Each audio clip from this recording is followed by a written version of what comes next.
the Lab with Keith and friends. We are talking about accountability partners. How having one can change everything.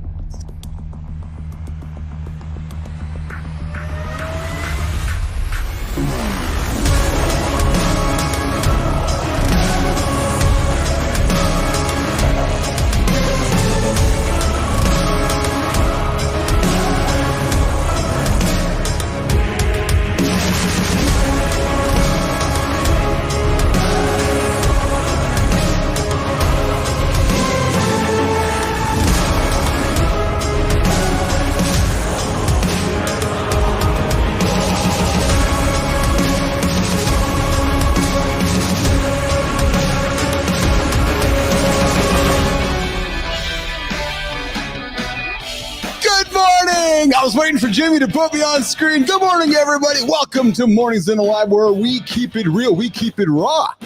Yeah, we keep it a little unfiltered. I'm your host. I'm Keith Bilous. I'm the child actor today. Not kidding aside. We got a child actor joining us today. Reminder. This is a explicit wake-up call. So if you're rolling over wondering if you're going to start the day today and you got kids in the room, I would invite you to walk the kids out of the room. Yeah, true story. Or put the headphones on. Today's show is all about the power of accountability. And it is a show that we are looking at rocking and rolling here today with you guys. I'm joined by CMartyFit, Jon Andersen, and of course, producer Kristina Flynn. And of course, on the other side of the glass, just way over there, it's producer Jimmy. Yeah, he's pressing the buttons, making sure we all look great and everything. We're breaking it down today on the show. We're breaking down accountability, how it can push you further, faster.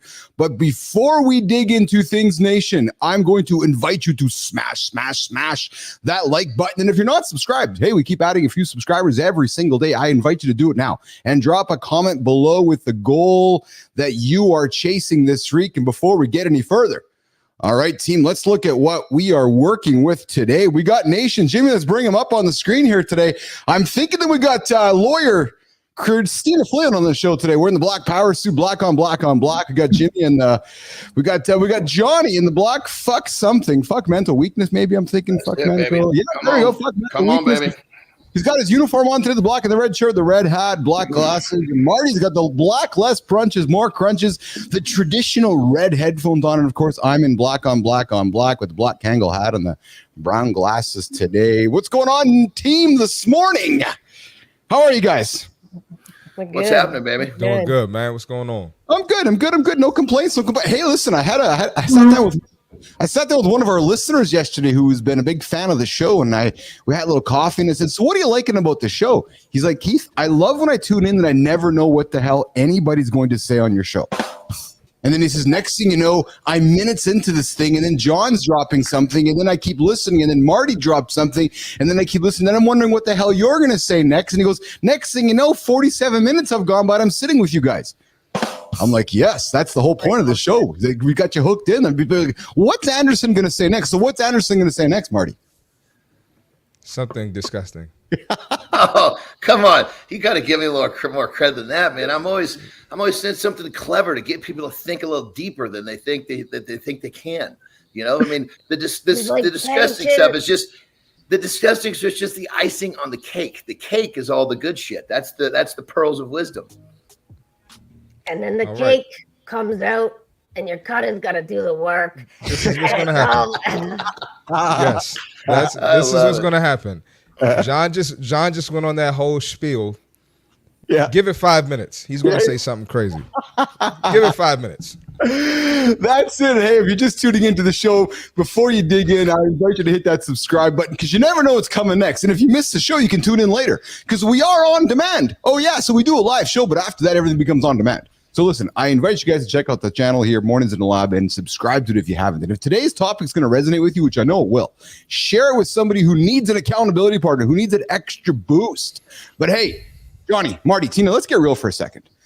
We all have goals. Let's just do this. Aha. Get serious with you guys. We all have goals. But how many times have we set these goals, Marty, only to let them slip? How many times people go knock on your door saying, Marty, I set this goal a month ago, but I haven't hit it?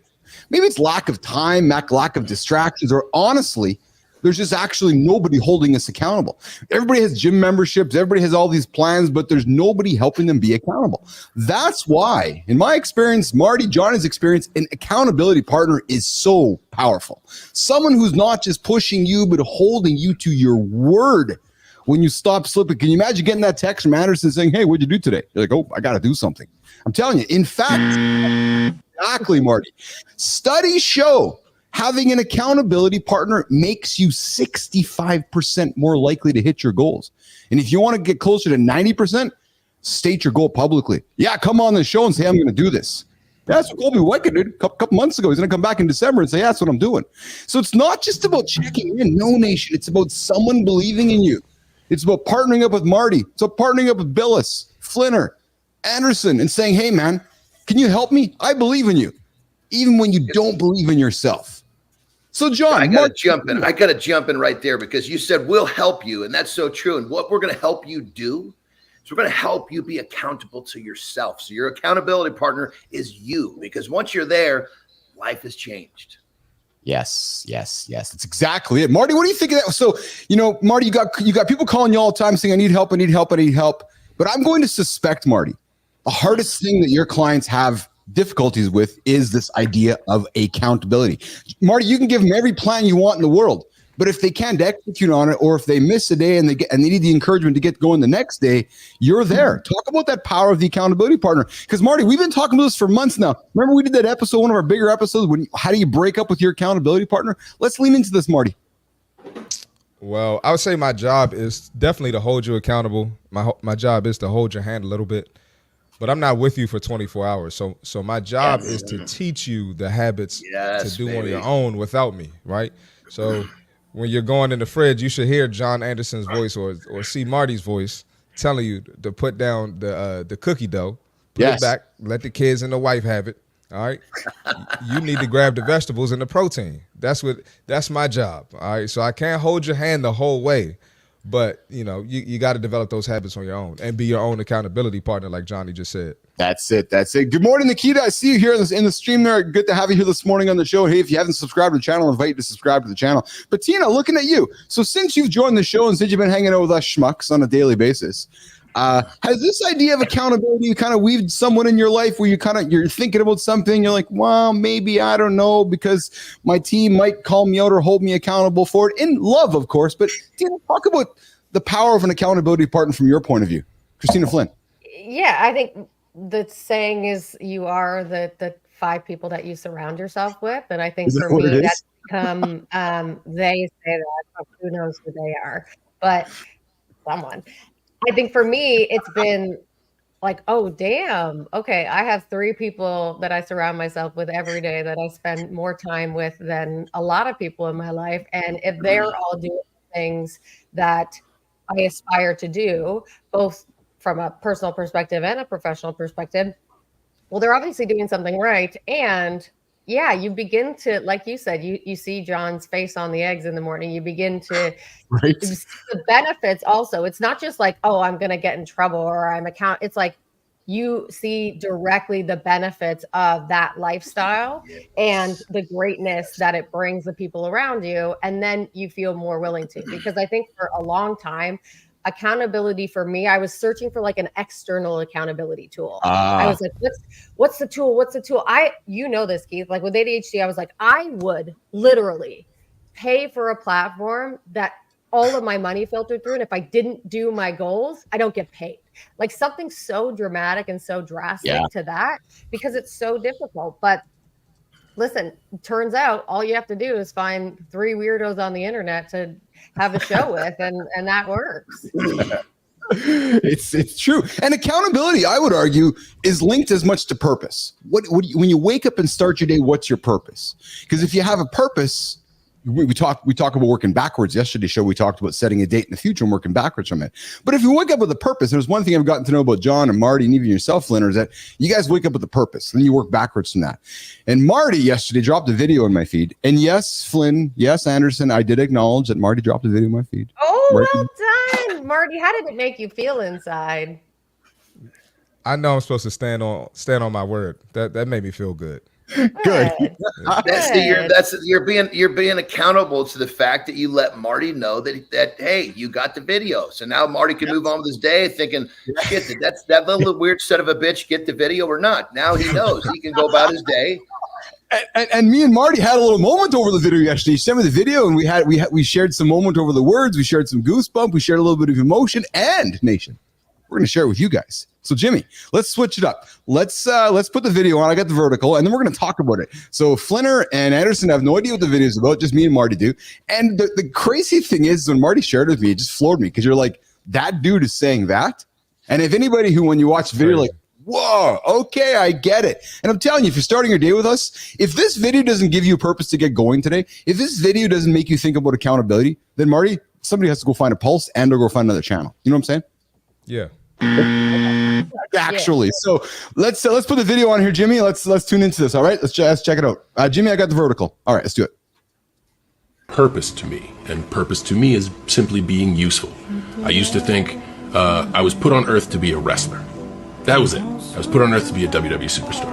And then I started doing a little bit of acting, and I'm like, oh, no, it's easy. I'm a storyteller.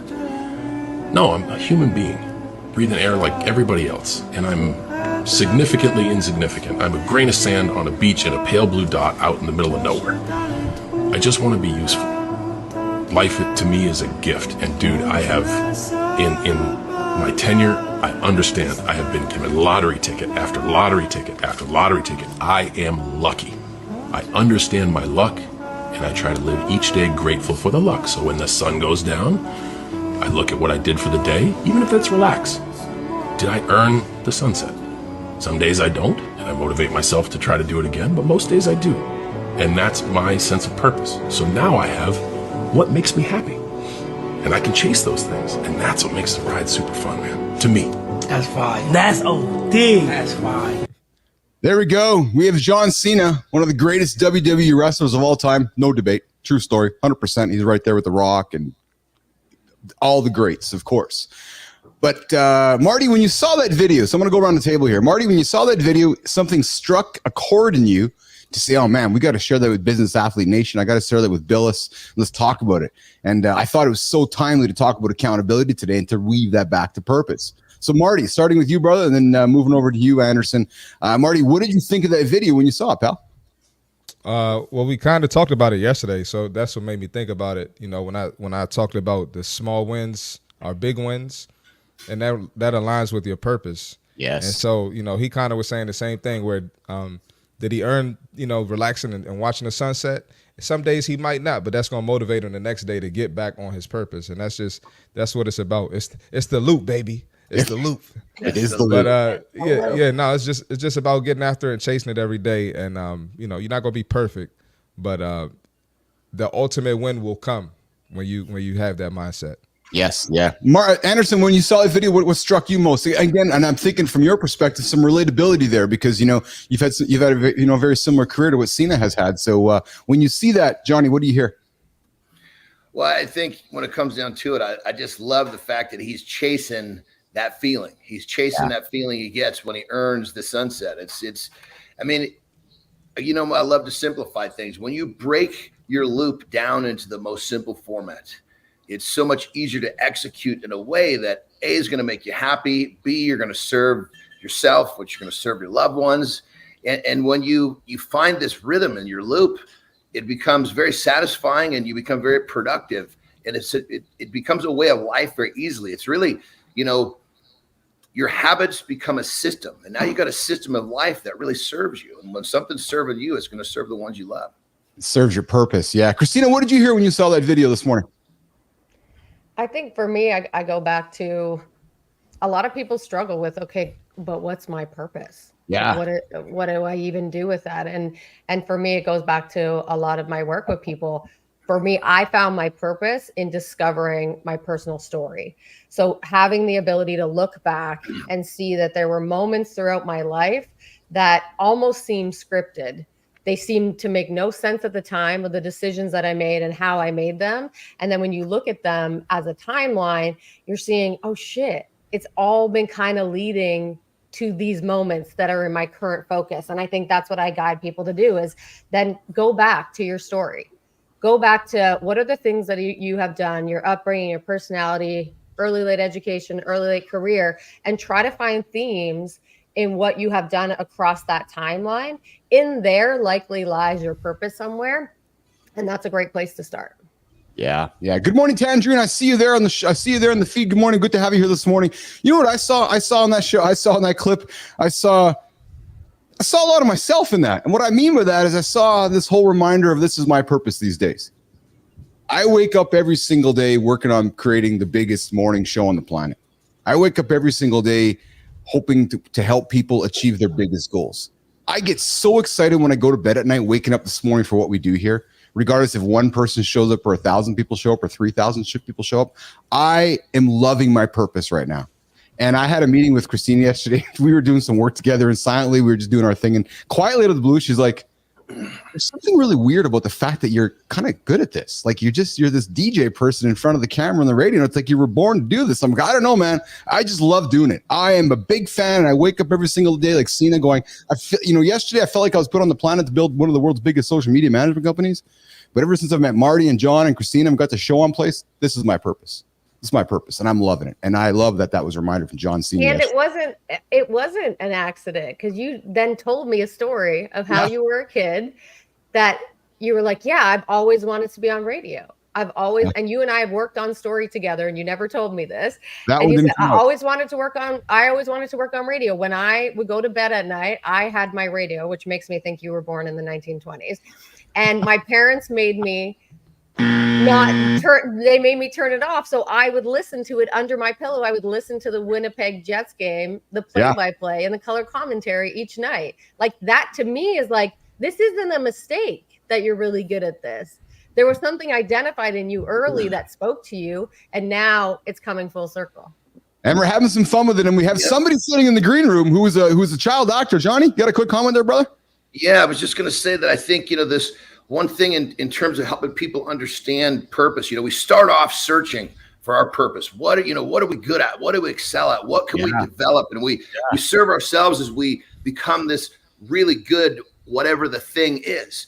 And then like using yourself as a perfect example, Keith, you basically, you made this company, you sold it for $50 million, boom, right? You were serving yourself, the ones you love. And then all of a sudden, now you've taken this and you've started literally to start serve others. And what I'm getting at is that in someone's journey of finding their purpose, they get so good at what they're doing, they realize, okay, it's not just for me anymore. I got to give this to the world. And you see that when someone really gets to that certain point, they start to give their purpose back.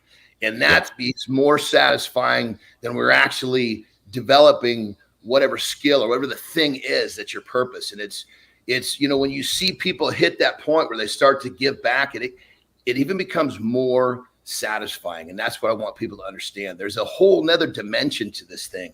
And it's pretty freaking amazing once you hit that point and you start giving it back. It's true. And it's linked to accountability. And we got somebody waiting in the green room for us, Will Greenblatt, coming up here in less than 2 minutes. But Jimmy, let's get the accountability check-in. And hey, if you are liking what you're hearing so far, I invite you to drop a comment in the feed. Subscribe to the channel. Yeah, what are you doing to hold yourself accountable? Because I'm going to tell you something right now, you guys. Your accountability partner, yep, they're useless. True story. No, actually, true fucking story. Yeah, they're useless unless you do the work. Marty and Jon and Kristina and Keith are going to give you all the things you got to do, but if you're not going to do the work, it's pointless. So if you're relying on Marty or Jon or Keith to do the work for you, to carry the load, to carry your basket, to carry your backpack up the mountain, you've already lost. Yep. They're not here to save you. Nope. They're here to reflect upon your potential. Yeah, they're here to help you look towards the future, to show you those blind spots that I know are in your life. But here's what they can't do. They can't take the next step for you. No, that's on you. It's only on you, actually. So let's talk about what a real accountability partner does for you. They give the feedback. They hold you accountable, but they don't give you the effort. No, the effort comes from you. So I'm going to invite you. Don't confuse honesty with handholding. No, they can tell you the truth, but only you can act on that truth. They challenge you to reflect. They'll point out what you don't want to admit, but it's up to you, business athlete, to do the hard work. They're going to help you stay focused. Yep, that's what that accountability partner does. because even the best of us need a kick in the ass sometimes. Yeah, the bottom line, your accountability partner, nope, they're not there to hold your hand.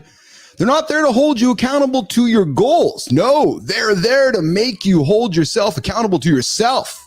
Yes, when the going gets tough, more importantly, when the shit gets tough, and you need that extra push when you're stuck, you need the extra push over the hump. That's the point of the accountability partner. So listen, when you sit back today and you ask yourself, what's that one goal you want to stay accountable to this week? Let me know in the comments, because you know what? We wake up every single day helping you achieve those big ass goals, because we're all in this together. All right, Jimmy, let's do it. Let's bring in our guest for center stage. Today we are joined by the incomparable, I'm thinking he's the incomparable Will Greenblatt. Yeah, former child actor. No, we're not talking Gary Coleman child actors. No, we're talking child actor turned public speaking coach. I know Johnny, you'd get a laugh out of that one. Who helps entrepreneurs find their voice and grow their business. Will's helped over 4,500 people. Yeah, 4,500. Just think around that. Raised more than $300 million through storytelling and pitching. Mr. Greenblatt, welcome to the show, my friend. Thank you for having me. It's so nice to be here with you guys. We are happy to have you. What's up, Will? Good to be here with you guys. So listen, guys, Will has an incredible story. He started acting in film and TV at the age of 7. That's 7. And is now transformed into one of the top public speaking coaches for entrepreneurs. So whether you're pitching to investors or leading a team, Will knows how to help you find your voice. Working with over 4,500 folks, he's helped them build confidence, secure investment through storytelling. Will, my friend, what's shaking, man? I'm happy to have you here. What's going on today, buddy?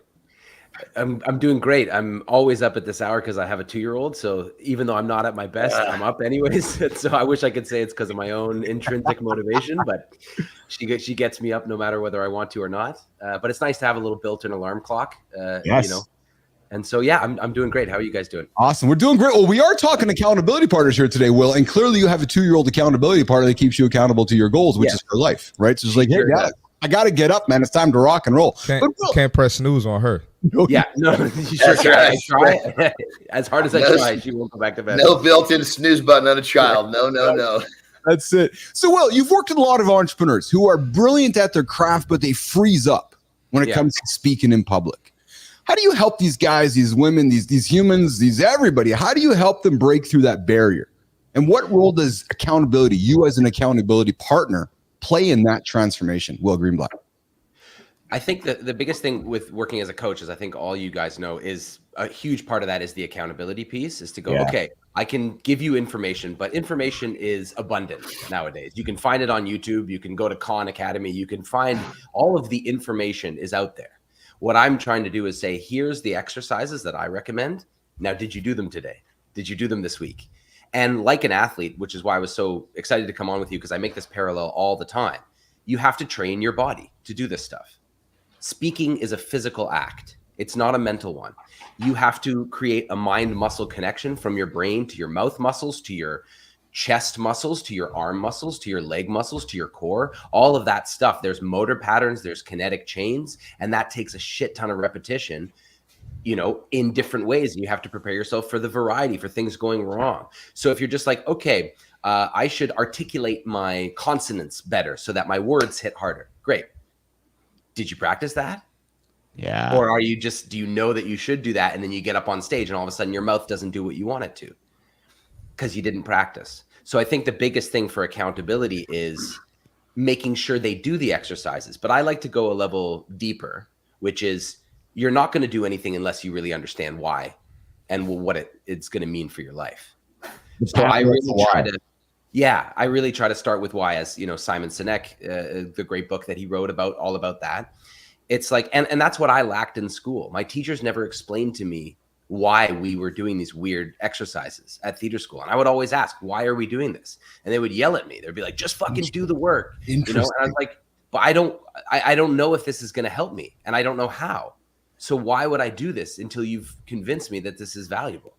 And so I always had that attitude. And then I got in a lot of trouble for it. So when I started coaching and teaching, I was like, I'm not going to make my students wonder why we're doing exercises. I'm going to explain it to them. and make sure they understand the value of these exercises. And the best coaches and teachers I see always do that. They start with why, and they say, we're doing this because it's going to help you. So this is a tongue twister. It looks ridiculous. It sounds really fucking stupid. But if you do this 5 to 10 times a day in the morning before your first Zoom call, you'll notice people start nodding a little bit more to what you're saying. You'll notice people are getting more engaged. If you start practicing by raising your eyebrows when you speak, you'll notice people start nodding along with you and asking you more questions and being engaged, because we have mirror neurons. And if you raise your eyebrows, other people are sitting there going, oh, this must be interesting. There's all these explanations for why these exercises are useful. And so that's what I try to bring in first before the okay, do it because your coach said so. Johnny, I see you nodding there, leaning in when he's talking about the why. You have clients come to you, Johnny, and ask you why, and are you just and do you take the time to explain the why, or are you like, listen, trust me, I've been doing this for 500 decades, just do it? No, I completely agree in the fact that when someone understands why they're doing something, it's a whole different deal. 100%. I mean, even when I get the CEO that says, look, I don't care why, I just need this result. I'm going to give you the result, but I'm going to give it to you faster when you listen for a few minutes here. I'll make this short and sweet, but you got to pay attention. You got to take those notes, because you write this shit down, you're going to remember it. And then if you understand a why gives it to you faster, is that part of your formula? Yes, it is. Well, then shut up and let's go. Well, some people think that public speaking isn't necessary. Like, yeah, I got it. Go, Marty. You got to cut me loose, man. I'm jumping over here, man. I'm squirming in the chair, Keith. Right? I love it. So I have the same issue with clients. They always ask me, and I always give them I got to give them a scientific breakdown when it comes to nutrition or, protein, whatever. So I feel you on that. And I just wanted to add, Will, I understand, because when I played basketball, I used to get in trouble all the time. And I would ask my coaches why, and they would get pissed off. They would get pissed. I always got in trouble for that. I mean, it's kind of why I am the way I am now. Well, but I totally agree with you. So that makes me a better coach now. So I'm with you 100%, Will. Well, it's funny how you said that, because I was about to ask you both the power of the why. And is why, as a coach, looking at all three of you, is why the secret question we need to be explaining to our clients, right? Is it that magic button that as a coach or as a mentor or as a leader, we often forget about, which is giving somebody the why? Sometimes the person might not even know they need the why to get moving. It goes back to even our conversation with John Cena earlier about purpose. But Will, come back to you. Is why the magic question?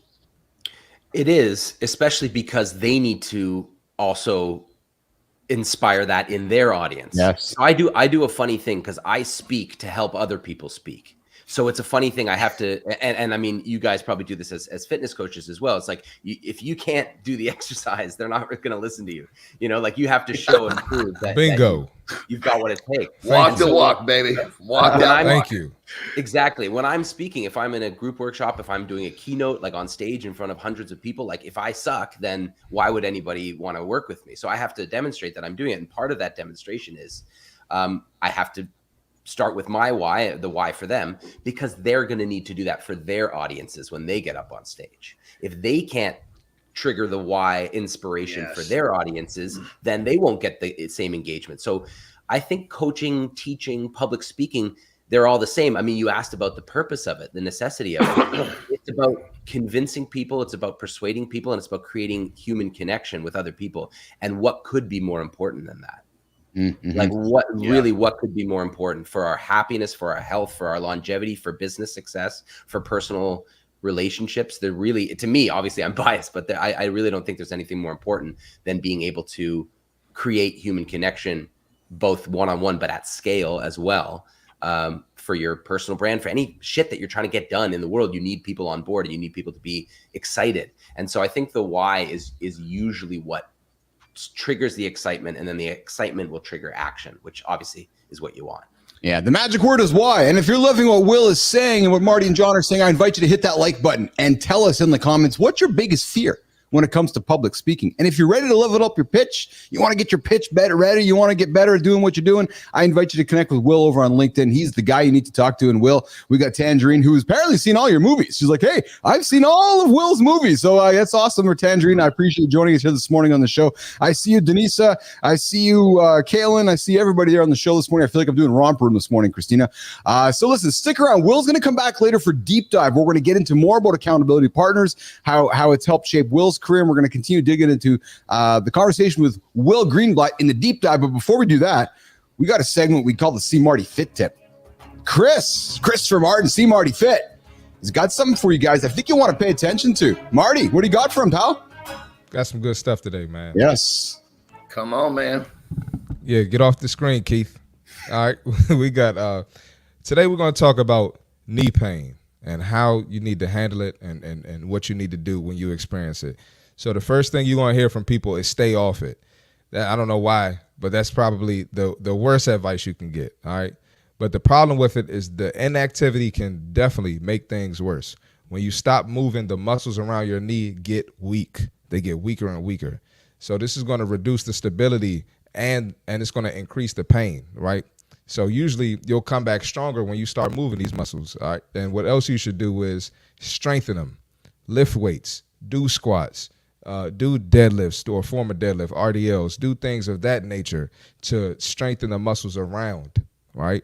You can do some low impact exercises. You can do leg raises. You can do glute bridges, but you got to get the blood flowing there and you got to get the muscles moving, okay? The stronger the muscles are, it means the more support you have for your knee. Focus on your mobility, stretching, dynamic stretches, static stretching, right? This is going to help improve the range of motion. Also do some foam rolling because you probably got all types of tight muscles and knots around those muscles around your knee. Listen to your body, right? You don't have to push through the pain. It shouldn't be excruciating pain, but you do need to move. You got to do something, and you should not be avoiding all movement. That's probably the worst thing you can do. So modify your workouts. Keep moving. Movement is going to be your medicine. Strength and flexibility are going to be your best allies in keeping your knee pain-free. That's the fitness tip for today. Every day at 8:30 Eastern time with CMartyFit, Christopher Martin. As Fit Presenter said, the worst thing you can do is not move. And hey, if you tune in this show every single morning, Marty's going to give you a reason to get moving. So, all right, let's get to the deep dive. Little sound effect here this morning. We're going to continue today's theme of accountability partners and how they can change your life and how they can change your goals. Will Greenblatt is back. Will Greenblatt is back. Come on, man. Dive in. That's how everybody always hears my name because they hear the green and they just assume that the next is a color. So they're like, your name is Greenblatt. Wow. Double color name. Well, we talked earlier about how accountability partners will change the game. We talked how the show kicked off with purpose and so forth, but let's get deeper. Let's talk about how accountability partner specifically may have helped shape your life, your career, child actor, working your way through life. Well, what kind of strategies would you recommend for entrepreneurs, or what kind of strategies would you recommend for others that are looking to work with an accountability partner, or what do you look for when you're working with somebody who's looking for accountability? Will? Well, first I want to shout out my friend Cam Bedouin, who makes demo reels for speakers. He made mine, and then he brought me to this event that came here recently. I don't know if you guys know the Next Level Speakers Academy with E.T. the hip hop preacher, Dr. Eric Thomas, and Jeremy Anderson is another one. And yeah, amazing event. Anyways, Cam brought me, and then afterwards they kept talking about, you know, the importance of accountability partners, and he and I just looked at each other like, why don't we just do this for each other? So nice. Cam and I have been meeting every Friday to look over the week. And what we're both building right now, he's building a community on School to teach speakers how to make demo reels. I'm building my community on School to teach entrepreneurs, specifically solopreneurs, how to speak with more confidence and clarity about their purpose. So we are checking in, and we're both working on this very specific thing, which is building a school community. So as an accountability partner, to be focused on a really similar task is really helpful, because you can keep each other accountable, but it's also like, hey man, I ran into this problem. I was trying to like upload this payment thing to, you know, do you know how to get around that? And so that's just kind of really, really nice added bonus for us both to be working on the same kind of project.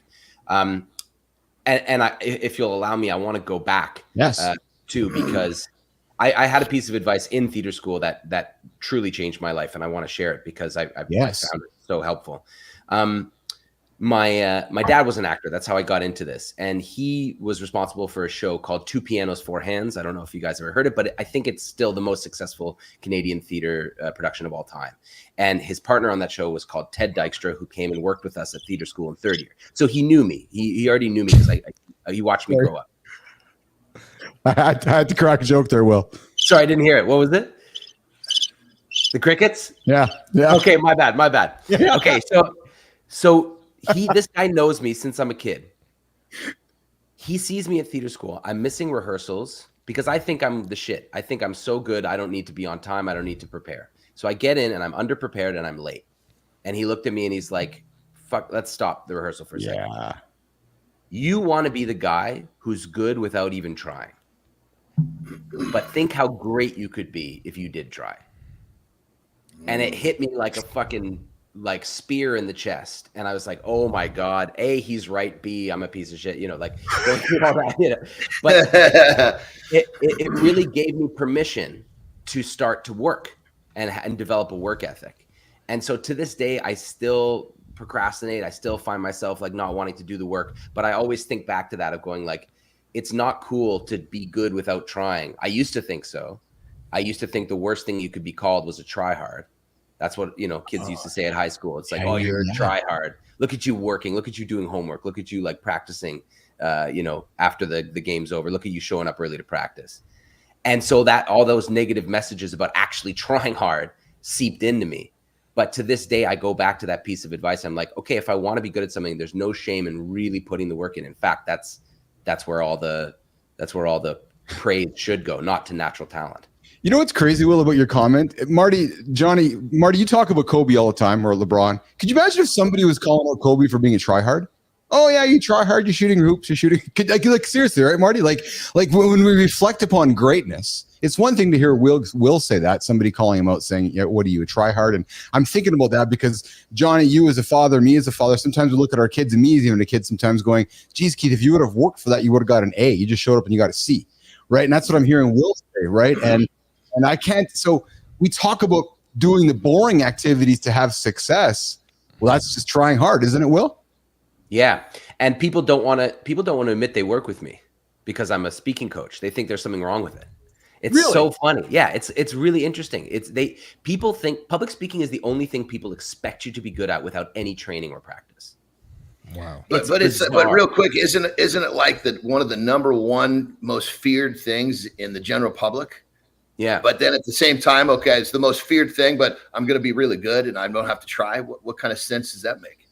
I think people think because everybody speaks that everybody can speak. Of course. So, yeah, but that's like saying just because you can walk, you can play soccer. Well, I guess it's entirely being an actor, right? Well, because I can be, I'm just going to use rhetoric. I can be an actor, but yet Will, who's been trained in acting, you're like, well, no, just because you can stand in front of a camera doesn't mean you're an actor. There's a skill set involved, right, Will? It's true, but it is true that any idiot can just stand there and say things, and the camera can film them. We have an opportunity in our life. Do you know what I mean? So it's like you can literally you can't play a trumpet unless you learn how, but you can get up on a stage and speak. So I think people have this idea that it's like, oh, you're born with it, or you're not. And yeah, you can kind of do it, and being kind of okay is good enough. And I think that's why we're used to so many boring ass presentations and pitches and on stage speakers, is because the standard is so low because no one knows how to fucking train it. No one knows how to get better at it. No one knows how to help other people get better at it. The advice is always so surface level. And you find that everywhere. You find it, people think, well, shit, I can go into the vitamin shop and buy a can of protein. I can get in shape now. No. Yeah. Yeah. It's like, just because you can do one of 1,000 tasks that needs to be done just right, and it's got to fit together, just because you got one of them doesn't mean you got anything. But it's that we're in the age of, oh, well, I can go do this and now I'm good to go. No, that's just, you just fell into that marketing trap, and they just took your money, and that protein is not going to do anything probably but sit on your shelf. So yeah, I'm just going to get my boyfriend to train me instead. Okay. Yeah. Have fun with that. Yeah. Yeah. Hey, Will, drop some real truth here. Just straight up. Some people think they don't need a coach or they don't need an accountability partner. What do you say to that person? So black and white, are you saying good luck, you're not going to succeed? Or are you saying good luck and try, call me later? Like, Will, like true story, man. Like what's the black and white truth on that? I would say probably anybody can do it in any way, right? Like you see videos of people who are like, you know, like who's that dude who plays basketball? I think he's from, I can't remember what country he's from in Africa, but he's like sets up all these crazy weights on his shoulder. And he's like, he jerry rigs all the different stuff. And he's like getting all the attention of the NBA now. And he just like, he's done it all himself. It's like, this guy is literally DIY, you know? And so there are different formulas. I just feel like you got to understand psychology if you want to like do well at this stuff. If you want to be an entrepreneur, you have to understand how people think, and you've got to turn that attention on yourself. So I know for me personally, I will not do as much unless I have people to be accountable to. I've been a solopreneur for a long time, and I know how productive I am when I have people who are going to check on my progress versus when I'm not. So that I just know myself. I know I really, really need an accountability partner. And if you don't feel like you do, great, do your thing however you want. But if you feel like you wish you could get more done, might be something to explore. Well, and that's what this show has become for me, right? When I hang out with Marty and Jon and Kristina every morning, I know that when the show's over, 22 hours later, I got to hang out with these folks, and we're going to jest, we're going to talk, and we're going to get on camera and encourage all of our audience to do the things that we should be doing. Because if I'm going to tell everybody what they should be doing and I'm not going to do it myself, it's like, okay, well, then who are you? Yeah. Right? So this has been the ultimate accountability platform for me. And one thing that I offered up, as we talked at the beginning there, Will, is that when you have an accountability partner, there's a 65% chance, likely you're going to achieve your goal. But you start stating that goal publicly in front of human beings. So we'll talk about the power of stating something publicly and then having an accountability partner help you achieve that. Yeah, I also think about that on social media, because I quit drinking like a month and a half ago, and I posted about it. I was like, I know everybody does I'm quitting alcohol post, but here's mine and here's why. And honestly, the outpouring of like support and people reaching out to me in the DMs being like, hey, I used to be an alcoholic and it really fucked up my life, and now I'm sober and I'm so happy. Like, it really touches people, even though for me it wasn't like a huge, I need to get off booze, otherwise I'm going to destroy my life. It was just like, I'm just sick of feeling shitty, during the week. So I want, and this is an easy thing to remove, to have more energy, more mental clarity, get better workouts at the gym, all that stuff. But knowing that I told a bunch of people in my LinkedIn audience that I'm doing this, if I were to flop, I would feel extra worse. And so now when I'm at a bar and I see a frosty pint being carried past me, I'm like, shit, that looks really good.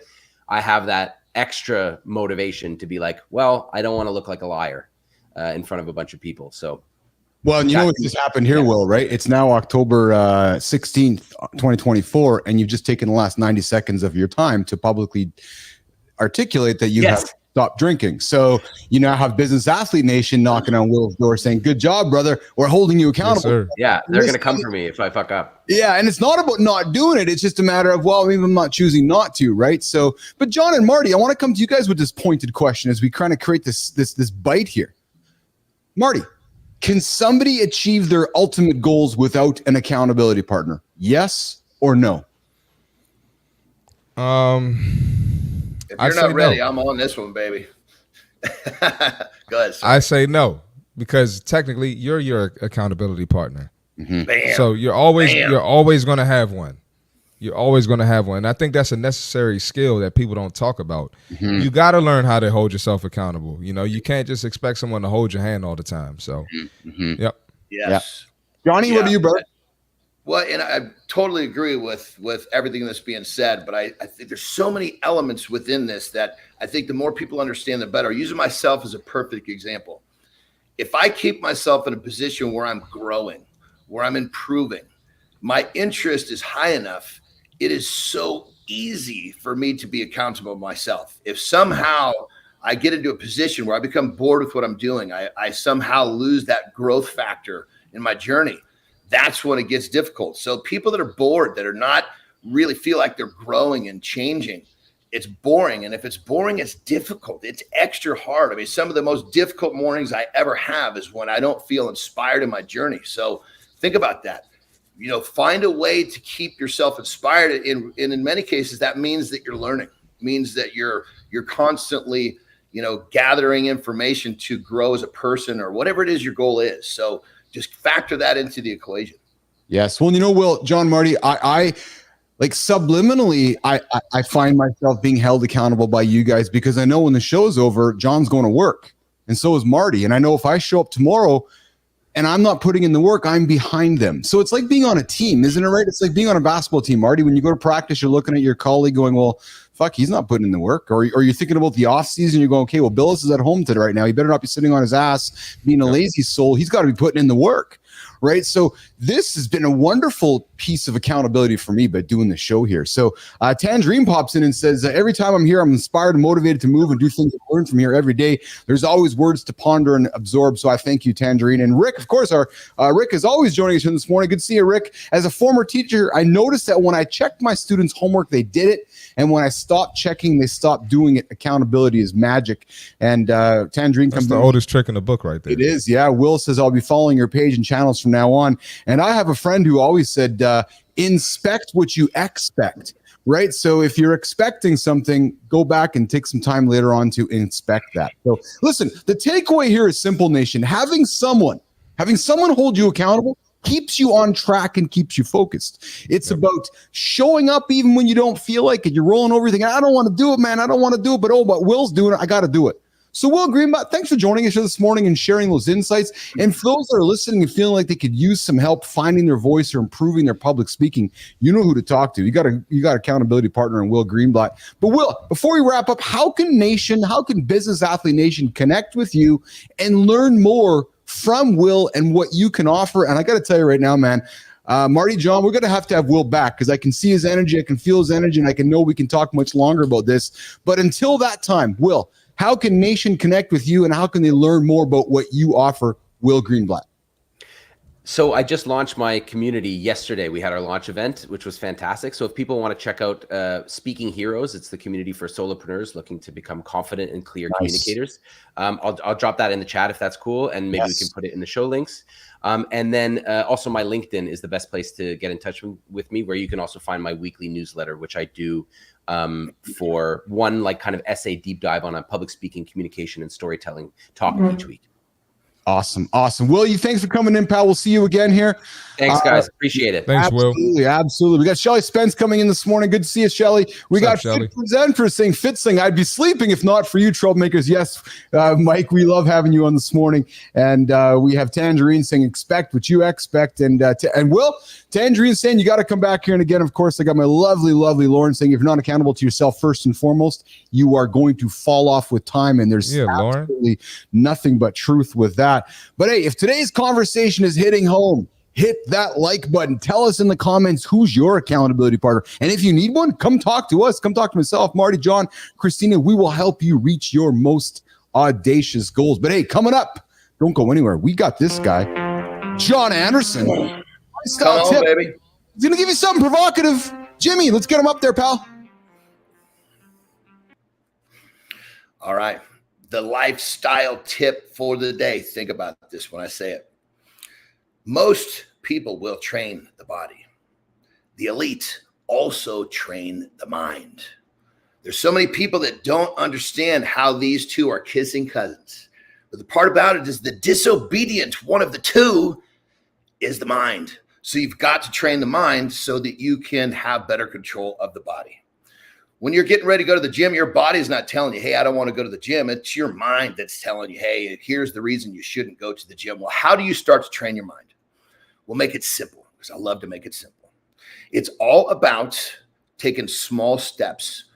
You've got to learn to honor your word to yourself. So when you get home tonight, tell yourself on the way home, you're going to go for a 1-minute walk. Hell, maybe that means you park the car and you walk for 30 seconds away from the house. You walk for 30 seconds back to the house. But hell, you basically were accountable to your word. If you're going to the gym and you're having a hard time going to the gym, say, okay, I'm going to go to the gym and I'm going to get out and I'm going to walk for 1 minute at the gym. I'm going to go home. But the bottom line is simple, easy, actionable tasks will start to develop the connection of being accountable to yourself. And once you start to train the mind, everything will change. Because remember, most people will train the body, but the elite also train the mind.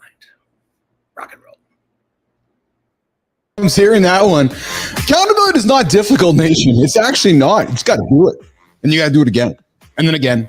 And again and again and again and again and again and again and again. Yeah, show up for yourself. As Lauren said, if you can't show up for yourself, who the hell are you showing up for? True fucking story. All right. It's a good song, eh? Yeah. We're in Ibiza, Marty. Where is that what it is?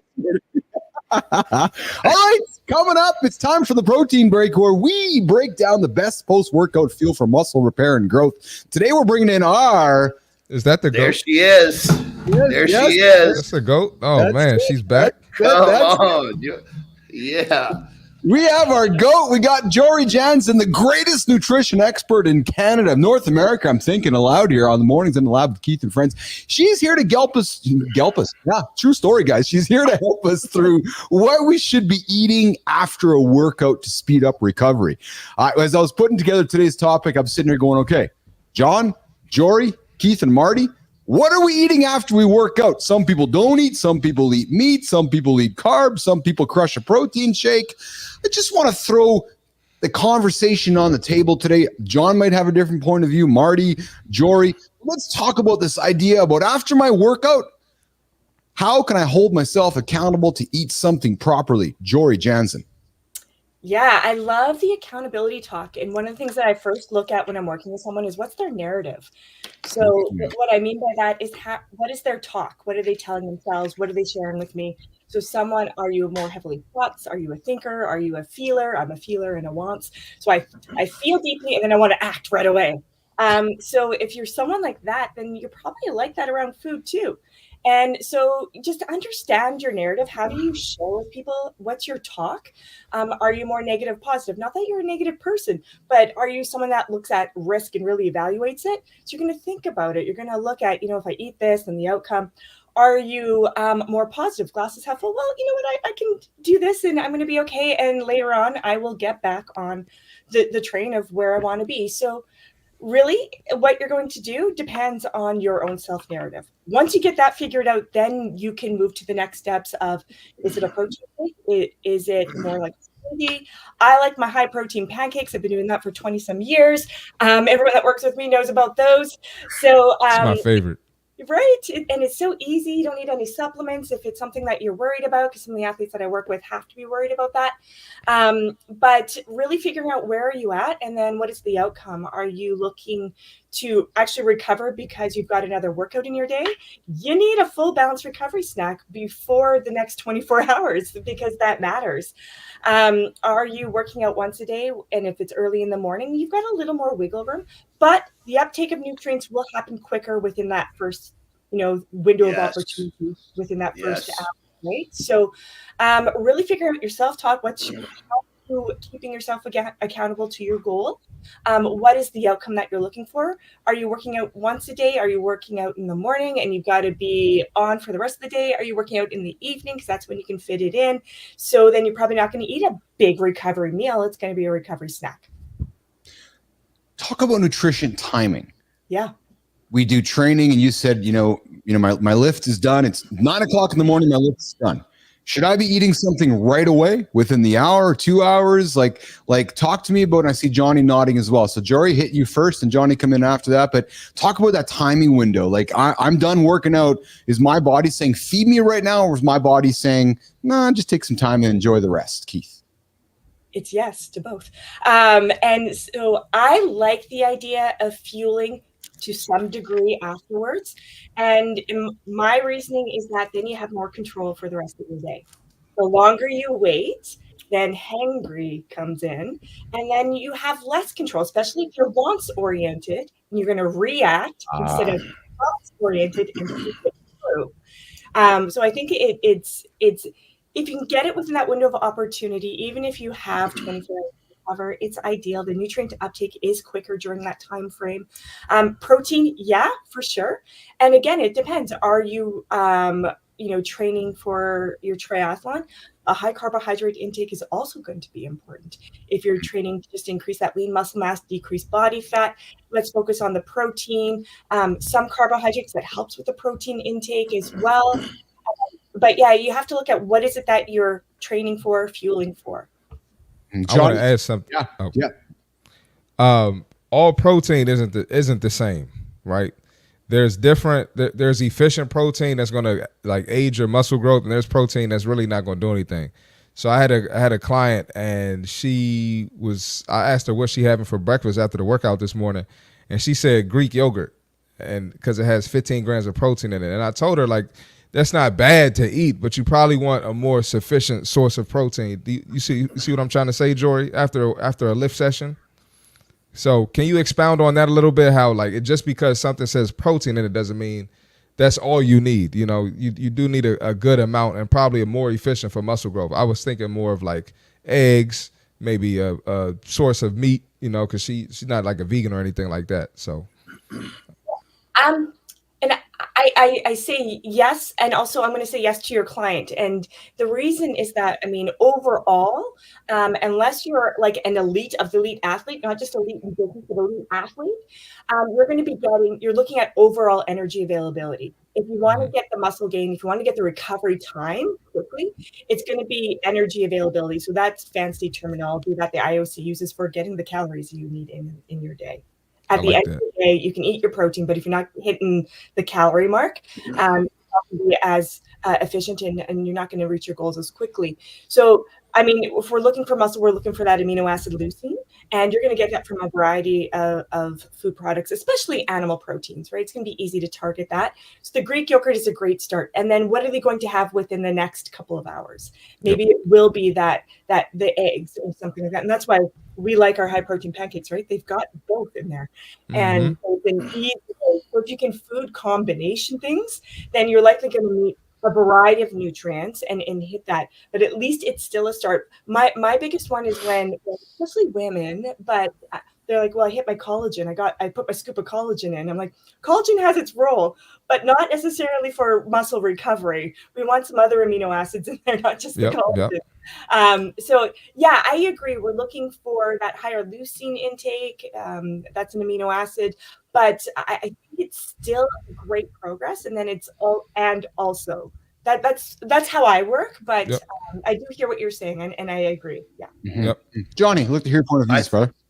Well, I think the first thing that I really stress, and if people don't understand, is that window post, and we're talking about this, but I want to make sure it's real clear. The window post training is really, really important. The body has the ability to do more with that food than it does in other times of the day. It's trying to heal. So I was trying to make an analogy. Like if there were, let's just say at your lunch break between 12 and 1 o'clock, there was a blackjack table where you were going to win 80% of the time. Of course, you're going to go use that blackjack table when you're going to win 80% of the time versus at a different time when you're only going to win 40% of the time. And so when you explain it to people that, hey, this is the time, this is the window where you're going to get more success, you're going to get more return for what you're eating, it becomes a little bit easier for them to adhere to that. So, the first thing that I'm going to have them do is as soon as they're done, like at the gym, they're going to bring some sort of easily digestible protein. And that's just enough to get basically, boom, the stomach's got some nutrient, the body starts to heal, starts the recovery process. Then they start heading for that next meal, and they got to look that window of opportunity has been used, and the body's doing its thing as they head for the next meal. So, but I think what people tend to miss is that it's a big opportunity to get more out of what you're doing when you utilize that 60 minutes post-training. And quickly, John and Jory, talk about insulin post-workout and why we want to have food to chase insulin response in our body. John, start with you before we go to Jory. Yeah, so insulin is think about it like this. Insulin's a transport hormone, which means that when insulin goes up, your body has the ability to basically store or transport more nutrients at a faster pace. And so when post-training, when you eat something, especially if you trigger your insulin even a little bit, your body's going to shuttle that nutrient into where it needs to go much, much faster. Now, the problem is that people get over the top of this thing. Oh my goodness, I'm going to use my insulin. Next thing you know, they use their insulin to create a bunch of a big belly and a set of man tits, so you got to understand insulin is probably the most powerful hormone that the body has. And I mean, too much insulin will kill you. It's crazy. I mean, it's like the science behind this goes real deep. I'll let Jory jump in here, but ultimately when the insulin is triggered post-training, the body's going to be much more efficient at bringing the nutrients where it needs to go. Yeah. Jory. Yeah. Summed it up. Nice. You see, Matthew got a question for Jory right there. I see that. Marty wants to short up there, brother. Quickly. It says, what is your opinion regarding pre-workout supplements, hydration, and diets? Pre-workouts. Get them, Jory. Get them. Jory, go after it. Why? No. I don't find the evidence to support it, other than mentally, right? If that's if your shaker cup is your accountability, then there it is. There we go. Love placebo, baby. Placebo. Placebo is just as real as anything else. Right? Yes. It works. So I would just caution in terms of like where you put it. I mean, it's not in a huge expense. However, whatever it is that you want your pre-workout could be something like your pre-workout fueling source. It doesn't have to be a pre-workout beverage that you're buying or powder that you're downing. What's in there? The tingling from the beta alanine feels good. The caffeine can give you that hype for sure. Can feel good, can feel quite the opposite. So it really depends. I would say workout is, if it's your accountability partner, what the heck? It's not doing harm. Why not? I think that the fueling strategy for sure if you're an early morning person, fueling to the max of your potential probably isn't going to happen if you're going to have a quality workout. But timing before, after, it's all anywhere. You can do a Google search, 3 to 4 hours before a workout or exercise for a big meal. Anything an hour or less, you're keeping it very simple carb. You're not going to have much protein, if any, and keeping the fat down because those take longer to break down. There you go. Real quick, look, I just want to make one little thing. I mean, what Jory said about, I mentioned placebo. She said it works. I think people understand placebo sometimes takes a negative effect, a negative connotation when, remember, let's just say you snap your fingers and that makes you believe that you can have a good workout. Well, if you believe you can achieve, the man who believes he cannot and the man who believes he can are both correct. Both correct. So whatever it is that makes you believe you can have a good workout, if it's that pre-workout, as long as you're sleeping at night, rock and roll, baby. That placebo is real. Don't think that that's a negative thing. Beautiful. All right, we're hanging out with Jory Jansen, the leader of the protein break. And here's the big takeaway today, nation. When you finish your workout, don't forget to fuel up. Yeah, true story. The right post-workout nutrition can make a huge difference in recovery and progress. Good morning, Shinku. I see you there. What's up, Whether Shinku? it's protein, carbs, hydration, you got to put something in your body. That's just the bottom line. You heard it from Jory. You heard it from John. And put some food in your body. Timing is important. And if you're ready to dial in your post-workout nutrition, hit that like button and let us know in the comments what your go-to recovery meal is. And I love what Jory said. If that shaker cup is your accountability partner to help you get through things, then lean into that. Yeah. And hey, listen, don't forget to stick around. Hour 2 is coming up next. But before we do that, we're going to invite Kristina Flynn in for the brand bite. Jory, thanks for joining us today. We'll see you on Friday. We're going to continue this journey. We love it. Jory joins us Monday, Wednesday, Friday at 8:45 Eastern time to give you guys nutrition advice to help you through your day and to help you be accountable. There's that word. To achieve the biggest goals in your life. And Tangerine says here, she's like, hey, now I could say if you want a longer life with a healthy lifestyle, you need to be part of this channel. She's right. Okay. She's exactly right. All right, Jory, have a great one. Thanks for joining us today. We'll Thanks, Jory. on Friday, okay? See ya. Thank you, Jory.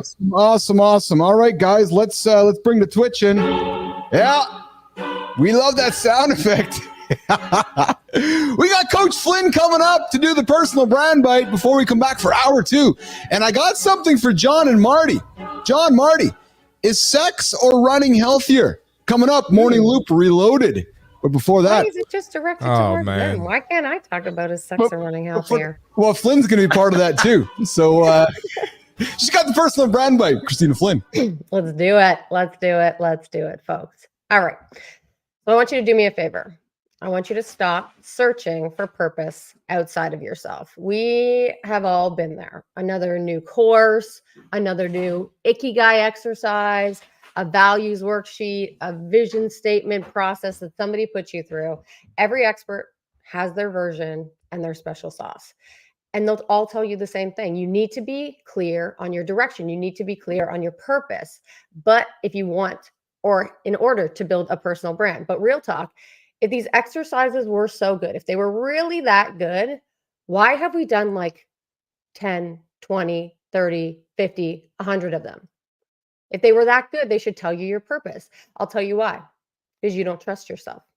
You don't trust the words that you put down on the page for those exercises. You doubt your own vision and you second guess whether it's real or actual purpose. I did the same. Trust me, I did the same over and over and over again until I started using AI as my self-reflection collaborator. AI called out my bullshit. It saw through my biases and it connected the dots for me that I had been missing. And weirdly enough, I trusted the AI outputs way more than I ever trusted my own because it wasn't biased to my experience. It was simply using the words that I had fed it, the inputs I had given it, and giving me insights and analysis based on that. So here's the advice for today. Stop searching for your purpose outside of yourself. Use a tool like AI to see yourself more clearly. It might just help you find a vision statement, a purpose that actually feels authentic to you, not just another exercise to check off the list. Yes, it really is that simple. I have entered my no fucks era, and I promise you, if you give today's brand bite a try, you will be one step closer to entering yours. You got this. All right, Kristina Flynn, the personal brand bite every day. 8:58. Running a little late today, talking accountability, but hey, we're back with Morning Loop Reloaded. Mornings live with Keith and friends. Keith, Jon, Marty, producer Flynn. We are reloading the morning show and hitting in the gym coming up in about 12 minutes or so. How to build the biggest back. No, not big backs in the kitchen. No, that's for a different show that Marty talks about in the evenings. No, we're talking about building big backs in the gym. True story. Community Corner, celebrating creators making waves on LinkedIn, coming at the bottom of the hour. And then, of course, business and branding. I'm going to lean into the Business Athlete Manifesto with Flinner, dropping around 8:45 mark. Listen, this one's going to spark some real conversation coming up next year because I got something fun coming up here. And but before we go any further, we got Mike McQuillan saying, I made a mistake yesterday. Jon, Marty, I made a mistake with my trail mix. The raisins digested quickly, and I spent the whole workout burping peanuts. Yeah, Mike's like, the ingredients are not the same. Mike, got to make better choices, pal. All right, we got Tangerine. Tangerine's offering up, Kristina, that you are looking more fresh and gorgeous each day. So Tangerine's offering the love from the Philippines for our friend Kristina. And of course, I said the same thing before we started the show. I was like, man, Kristina looking good. I dig it. The hair back is sharp. I agree. There you go. Awesome. Okay, Jimmy, I got a special topic to come in here today, and I'm going to keep everybody on stage here. But listen, I got a big question. I got a big question that I wasn't expecting. I was going to dig into this one today. I was going to talk about it yesterday, but the science is pretty clear. We're going to settle the score. Is it running or is it sex? Which is better for your health? What do we think? Jon, Marty, Kristina, where do we want to start with this? I think right out of the gate, I think it depends which one are you applying yourself. Are you applying yourself more to which one? Because if you're going to do something, do it all the way. And if you're doing sex all the way, you're going to get a better workout. If you're running all the way, you're going to get a better workout there. Now, if you're doing either one of these all the way, the brain's going to give you a cascade of positive chemicals. So question is, which activity are you pushing hard enough to get your fix? Okay, well, let's lean into it. So, hold on real quick, Keith. Yeah, go ahead, Marty. Hold on, let's get this off the table real quick. All right, I don't care what your science says, Keith. All right, so whatever you're gonna say, I don't care. This is my logic. we got a lot of people. Everybody's having sex, regardless of what type of shape they're in. Everybody has sex. Big, small, tall, short, wide, right? But we don't have a lot of people in shape. Yes. There's my logic right there. So I think we know which one's better. But Keith is going to have an article that's going to say that sex is better. That's what I'm assuming. Well, I don't know. Hold on. It's a quick question, though. Wasn't there a study released lately that was talking about at least Americans having less sex than ever before, with everybody being so out of shape, unconfident with social interaction? You know, I believe I don't remember the stats, but I remember there's far less sex going on now than there was 20 years ago. That actually supports my argument. People. Well, and birth rates are down everywhere as well. So yes, people are eating more Big Macs and having less sex. But here, let's and Tangerine. What kind of a trade is that? Jesus Christ! Exactly. Yeah, this is going to take a turn. McDonald's marketing has got so fucking good that they can convince people to eat a goddamn hamburger over get laid. Come on, Keith, just go. Don't get me started too. Don't get me and John started. Just do what you got to do, Keith. According to a Canadian study, sorry, Kristina, but it's a Canadian study. Men, of course, freaking course. Men with toques in Canada burn about 276 calories during a 30-minute run, unless you're Keith running on Mondays and Fridays. And Johnny, men burn in Canada, at least Marty, around 101 calories during sex. Now, women, Kristina. Hold on, was that not in no 5.7 minutes. Not in no 5.7 minutes. I was going to say, if you would actually, if you compare the timeline for the run and getting ass, you're going to be way ahead if you can keep your load long enough to get to that 30-minute timeline. You're going to be much better off humping. So, and we haven't talked about unloading the clip in advance of this. This study wasn't done with a placebo. We don't know about the study, but here's the thing, Kristina. Now looking at you, women, 213 calories while running. Tangerine, you're running 213, but just 69 calories during having sex. Well, of course, because I'm thinking the man's doing a lot of the work, Johnny. Yeah. See, that's bullshit. That's how I know it's bullshit. Men don't. No, that's accurate. That's accurate, Tina. That's accurate, Tina. It's accurate, Tina. Men be starfish. They're just lying there. That must be in Canada, because the starfishes are in America for the women here. That must be Canadian men. As the numbers keep going up on the viewers right now. So if you're looking at calorie burn alone, folks, well, Tangerine's doing it right. She's running. She's like, I got partners. I'm going to go for a run. Right. So it's all about running in Tangerine's world. But nation, it's not just about calories, right? We talk macros and micronutrients on this show as well, right? Sex has some serious hidden benefits. It turns out men who have sex twice a week. Oh yeah, Marty, Johnny, for us, brother. Turns out men who have sex twice a week are less likely to develop heart disease than those who only get busy once a month. And for women, being sexually active can actually lower the risk of high blood pressure and improve overall health. And you heard us on the show before. If women are having more sex, they're living longer. So here's the question, though. What about the intensity? Right? A study That's what I was saying from the beginning. That's exactly how I opened the segment. So a study, Johnny, monitoring heart rates showed that walking on a treadmill, and no, Marty, not with holding on with the rails, raised people's heart rates more than sex. So I guess it depends on how intense your cardio is or intense your love life is. But get this. Where's the effort, baby? That's it. Where's the effort going? Well, no effort. But get this. If you're the kind of runner who's pushing for a marathon, you might be doing more good than harm, actually.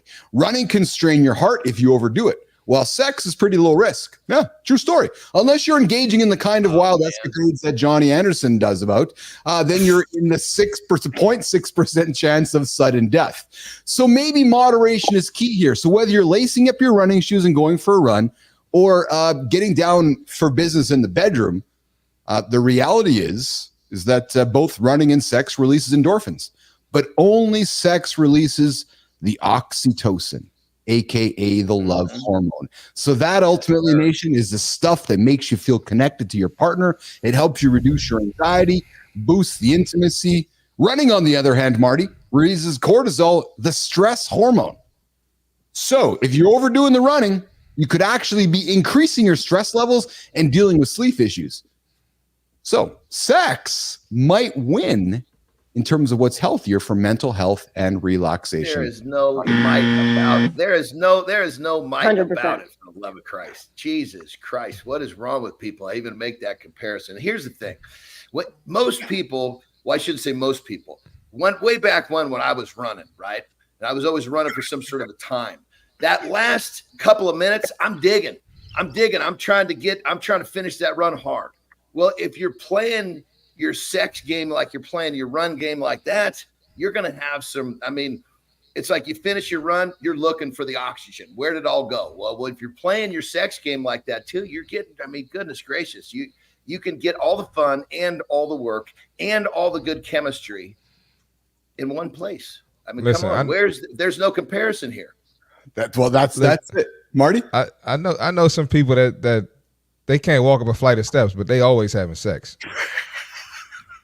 So I just don't think there's a comparison. I'm sorry. Even if you going hard in sex, I don't think it's like going hard in running. That's me. So according to the study, I'm going to wrap this up, but I got to ask one last thing.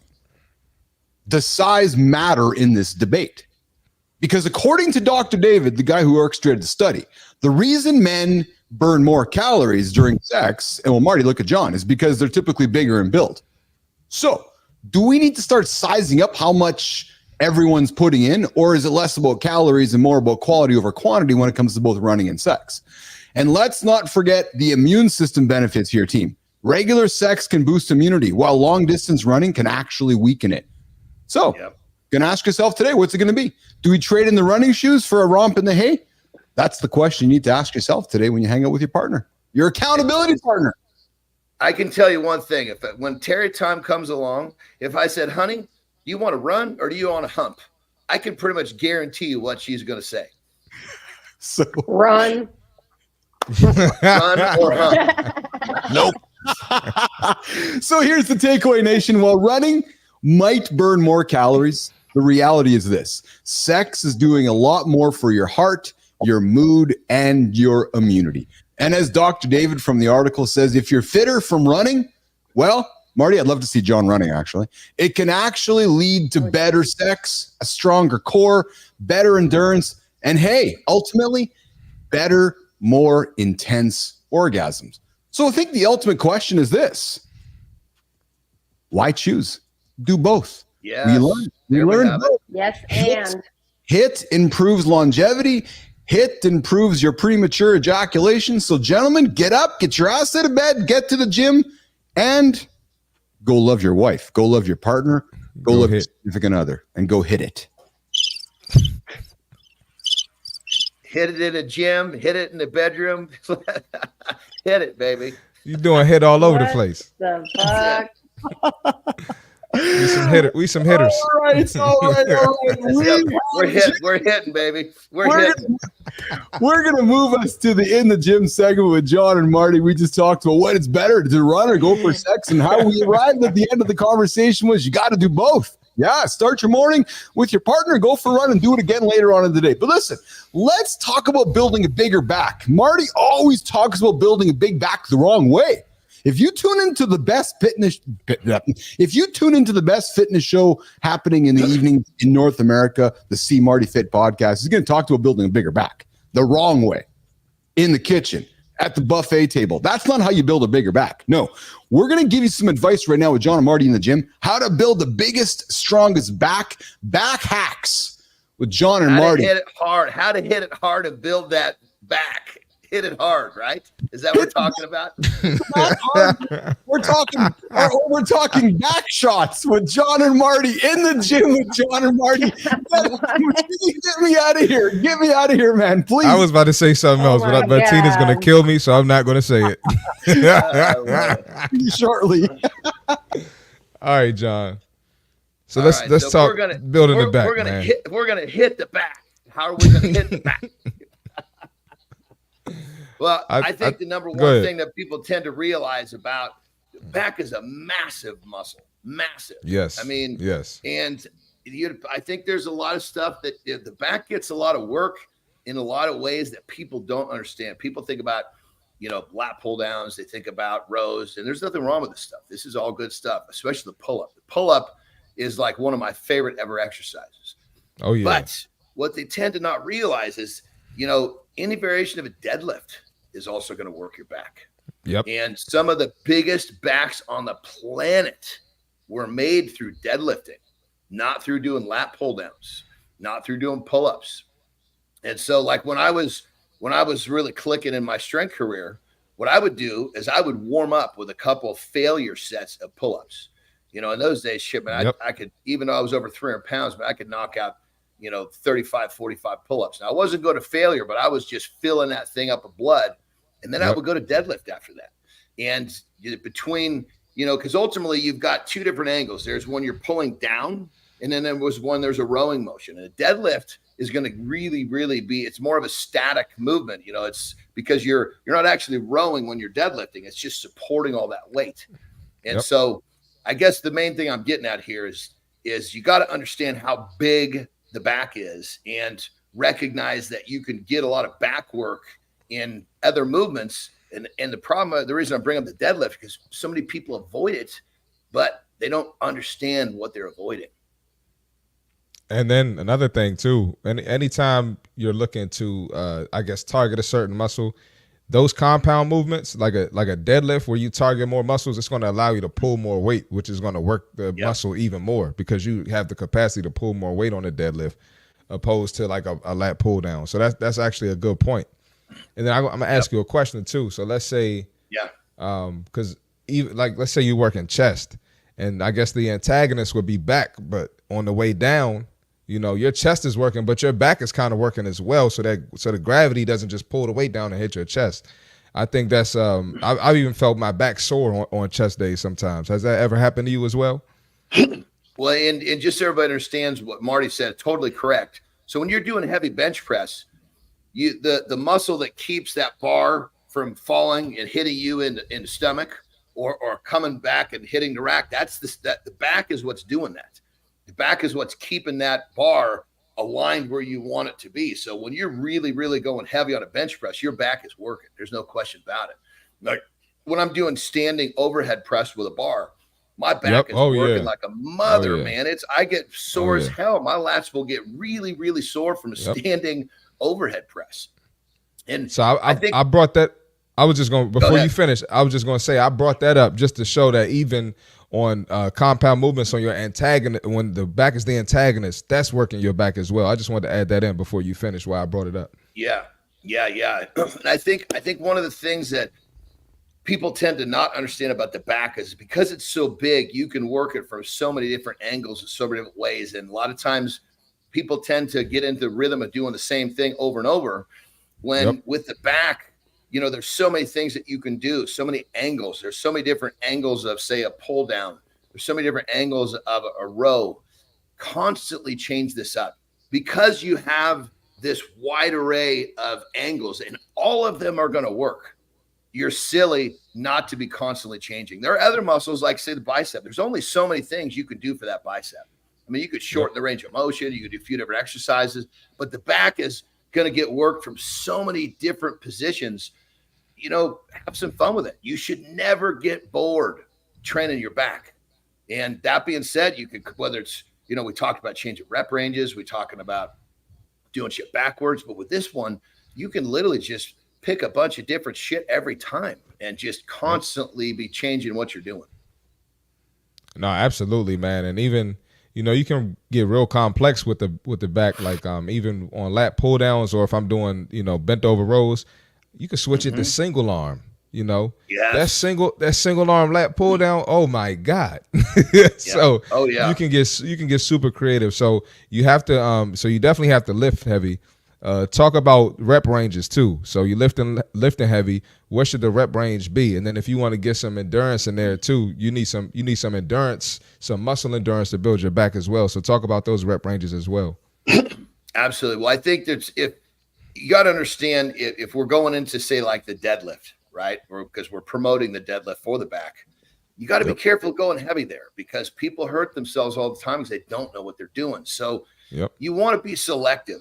You got to look at the kind of a risk assessment. Okay, this is an exercise that people tend to veer away from. Maybe you've been veering away because the bros say it's a dangerous exercise. We just don't know how to do it. So if you're going to try to do that, maybe you're inspired by this conversation. I'm going to go do some deadlifts for my back. Do it cautiously because you don't have to go really, really heavy to get a lot of work on a deadlift for the back. So I would recommend in those exercises where you don't really understand, just do a high rep range, a lower weight, and you're going to get a lot of work out of that. With my back training, I'll do everything from as low as a 5 rep to as high as a 30 or 40. I mean, it's just constantly mix it up. And I'll do that in the same workout. I'm a big one on pull-ups to failure.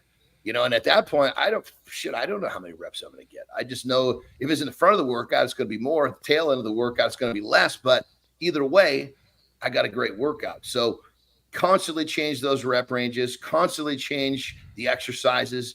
And I think the thing about this, which we talk about all the time, enjoy it. Have fun with this. Because if you're having fun with it, you're going to want to do it next time you train your back.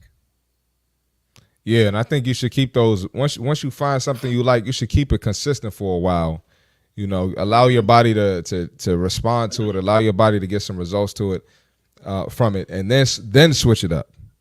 But I think a lot of people, especially like you go to like a Gold's Gym or like a hardcore gym, there's so many machines in there.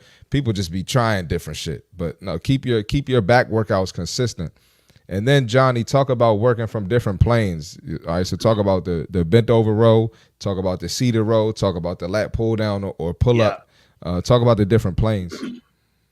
All these angles, that may be more digestible for some people that don't understand the word planes because Marty's talking some higher level stuff here.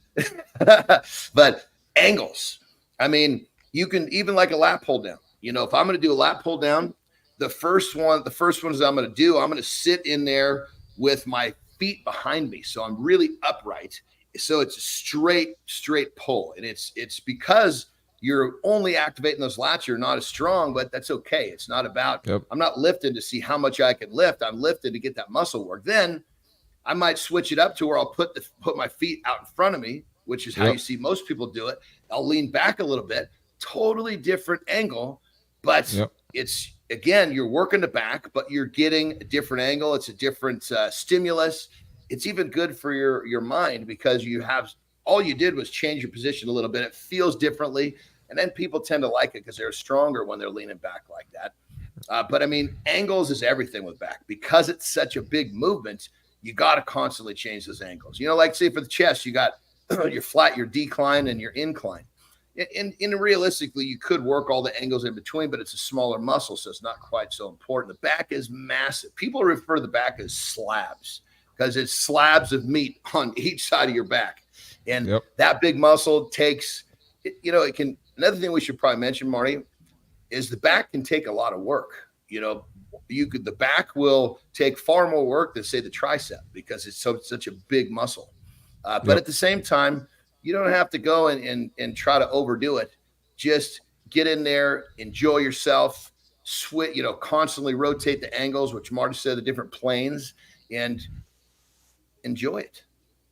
That's it. There you go. Enjoy it. And if you are ready to put those big back hacks to the test, What is this? Jesus I invite Christ. you to like the channel, comment, subscribe. He's a minion. In the gym with Jon and Marty every single day at 9:15 Eastern Where's time. Tina?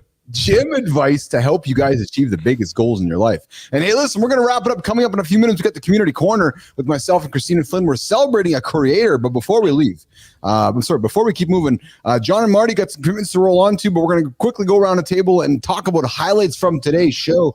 Marty, what was your favorite part of today's show, brother? It was a good one today. Another great day of energy, 3 days. Just keep rocking roll, man. What was your highlights of today's show there, Marty? Man, Will was amazing. Definitely very motivational. He dropped some gems. Jory was great. Jory, she gave some really practical advice that people can use and implement in their lives. And that was just a great segment for me and Johnny, man. Come on, man. Like you don't get this you don't get this content anywhere else. Come on, man. It is what it is, man. So and great brand bite by Tina. And I love how she always mentions she's in the no fucks era. I love it every day. Every day. Every day. No fucks era. You know, and let me jump on that too real quick. So because I'm in my house in Mexico now, so my setup is different microphone. I got my earbuds in. So when I come off the stage, I always go take a piss, but I still got these in, so I can hear what she's saying the whole time. Yeah. Well, in my other house, I take my ears out when I go take a piss, so I don't hear what she's saying. And I gotta say, Kristina, these things are freaking awesome. I was thinking to myself, Jesus Christ, I'm missing out by not listening to this shit when I take my ears out and take a piss in my lake house in California. So I got to figure out a better way to do this. I keep mine on when I go pee, man. I keep mine on. She drops gems. I'm glad. But mine are hardwired. Both of you, let me tell you. Wow. Say that again, Kristina. I'm blessed. I get to go piss with Jon Andersen and CMartyFit. Like, who gets to do that? We take Tina with us. Yeah, I go with them. Tina, 3-4 months ago, Tina had no clue she was going to be hanging out with us, and she was going to be pissing with us. Like, what the hell is going on in my life? It really is. So, Kristina, what was your favorite part of today's show before we got to let go of Jon and Marty here today? Other than what we just talked about here, listen, Tangerine told me in the comments I was looking more beautiful and gorgeous every day. How could I say anything else was more important than that? Sometimes I wonder, Jon and Marty, what Erin looks at Kristina and she's like, what the hell did you do today? I don't even want to tell you, honey. I don't even want to tell you. She knew what she was getting into. It's been almost a decade of marriage. She knew what she was getting into. Hey, I want to offer one quick thing before Jon and Marty go. And I said this to you, Tina, yesterday privately, but I want to say it publicly to Nation in front of my friends. Turn off, if you're going to say something serious, turn off that fucking filter. All right. So I'm going to say this. I've known Christopher Martin now for, I think, probably coming up close to about a year. I think we met in December. Yeah. And I have been watching Marty show up with me daily on the show. And I said this to Kristina yesterday, and I'm going to say it in front of my friends right now. Chris, Marty, I love every single day, every single week, you continue to show more of yourself, your vulnerability, your humanity. And it is beautiful, man. It is beautiful. I am loving getting to know you in front of this camera and in front of everybody else. Of such a wonderful human being you are. And I'm not trying to blow smoke and brass or put this out there, but I've just thoroughly enjoyed it. So not only been my favorite part of the show, but just favorite part lately, man. You're getting in there, you're throwing your comments, you're throwing your wit, you're throwing your human, you're dropping nuggets left and right. And you're holding me accountable, you're holding Johnny and Kristina accountable. But dude, I just, as the young punk on the panel here, man, I fucking love how you show up every single day. And I'm just loving watching you, for lack of a better term, grow up with us. I know that sounds like goofy, but I just love seeing you come to life, brother. I really do. And I mean that so sincerely. Thanks, man. You're basically what you're saying is you love it when Marty pulls his pants down. That's what he said, Jon. That's exactly what he said. That's exactly what baby. That's exactly it. Baby. That's right. When somebody pulls their pants down, we celebrate it. That's right. So, Marty, that's all you need to know, pal. Johnny just paraphrased it best for me. I just love Marty because he comes to the show and pulls his pants down. This context is so critical in these conversations, and anyone watching this is not going to understand. Yeah, they have no context. We got Harper popping into the comments now. We got Harper popping into the comments with this emoji face. Like, what the hell did I just tune into? So, and you're not going to find anybody else who comes to the show and pulls their pants down like me and Johnny.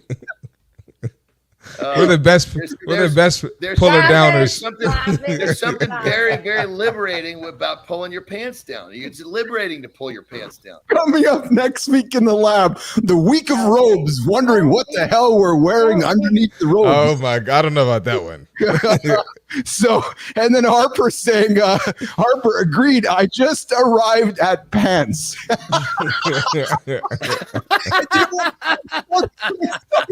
I started to look at Kristina's face. Kristina's gonna kill us. I started this show. She's gonna kill us by saying that I the listener yesterday. I said, "What do you like about the show?" He's like, "Keith, because I never know what the fuck you guys are going to say next. So you say something, and a few seconds later, Marty says something, and then I look on screen and I see full face, and then I see Johnny talking about dropping his pants and showing his pecker. And he's like, I never know what the hell you guys are going to say. That's why I keep tuning in." He never said showing his pecker. He just he's spicing up the story here for sure. Goodness gracious. Sprinkle, But you know, Keith, when we originally had to talk about me coming on, yeah, that was one of the elements that was okay. Look, this show has got it. People got to wonder what's coming next. And yes, get that job done. We absolutely are. So I got Harper coming in here. I just arrived at Pants and Context is Priceless. If there's one thing that I learned from Flinner is that, yes, context is everything. So listen, I know, Johnny, buddy, I'm your accountability partner. You're running late. You had to go at 6:30, which was 5 minutes ago. So, brother, get the hell out of here. Go to your meeting. I want to hold you accountable to that. We'll see you tomorrow. Okay, pal? You got it. All right, John. Marty, you too. We'll talk to you later. Yeah, I'll talk to you later. All right. Okay, sounds good, brother. Yep.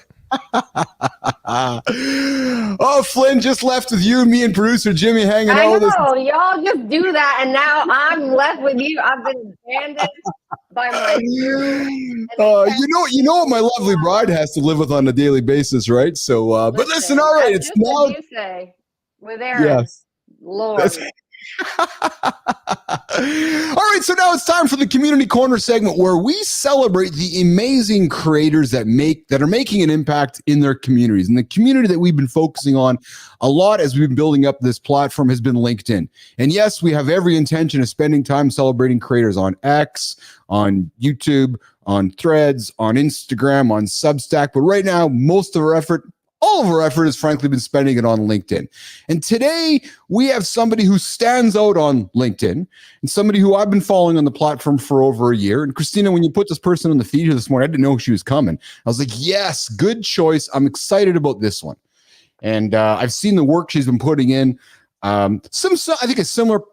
Well, obviously we're not similar. She's female, I'm male, but she's been through divorce. She has young children. She's ran an agency, been in the agency world.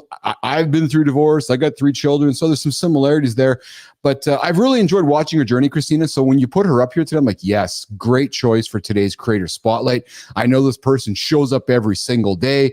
She's been in the fitness world, and bodybuilding world as well. I think Kristina, right? So she's that business athlete herself, but listen, let's talk about her. A 2-time founder, 3-time CMO, leading voice in personal growth and brand building for founders, creators, and marketers. She's pioneered wellness innovation. She's the founder of, Kristina, I got to tell it right now. She's going to know. She's the founder of a wellness brand empowering. That was my Japanese anime there. She's the founder of and a wellness brand empowering women to manage sleep, stress, and intimacy, which she built during the pandemic and later sold. Congratulations. She's a brand growth expertise, former head of brand at leveraging deep expertise in the wedding industry, marketing, and business strategy. She has an inspiring personal journey, a single mom of 3. She's juggled entrepreneurship, homeschooling, and personal challenges, redefining ambition without burnout. She has an incredible newsletter, which I've watched grow, which has been really exciting to watch happen. She's the creator of the newsletter, inspiring over 150,000 weekly with actionable insights on intentional living and sustainable success. Today, I'm going to pivot my camera over here. Today's Creator Spotlight for Mornings in the Lab on the 16th of October. Jimmy, today's Creator Spotlight for Mornings in the Lab on October 16th is... Amanda Getz. Hey. Amanda Getz, we are surprising you and celebrating you today. I know I've been knocking on your door trying to get you on the show, and maybe this will get you on the show, Kristina. We're like, yeah, we got to get Amanda on the show. I think she's got some energy. Either way, I'm just excited to highlight her and the shit she's doing.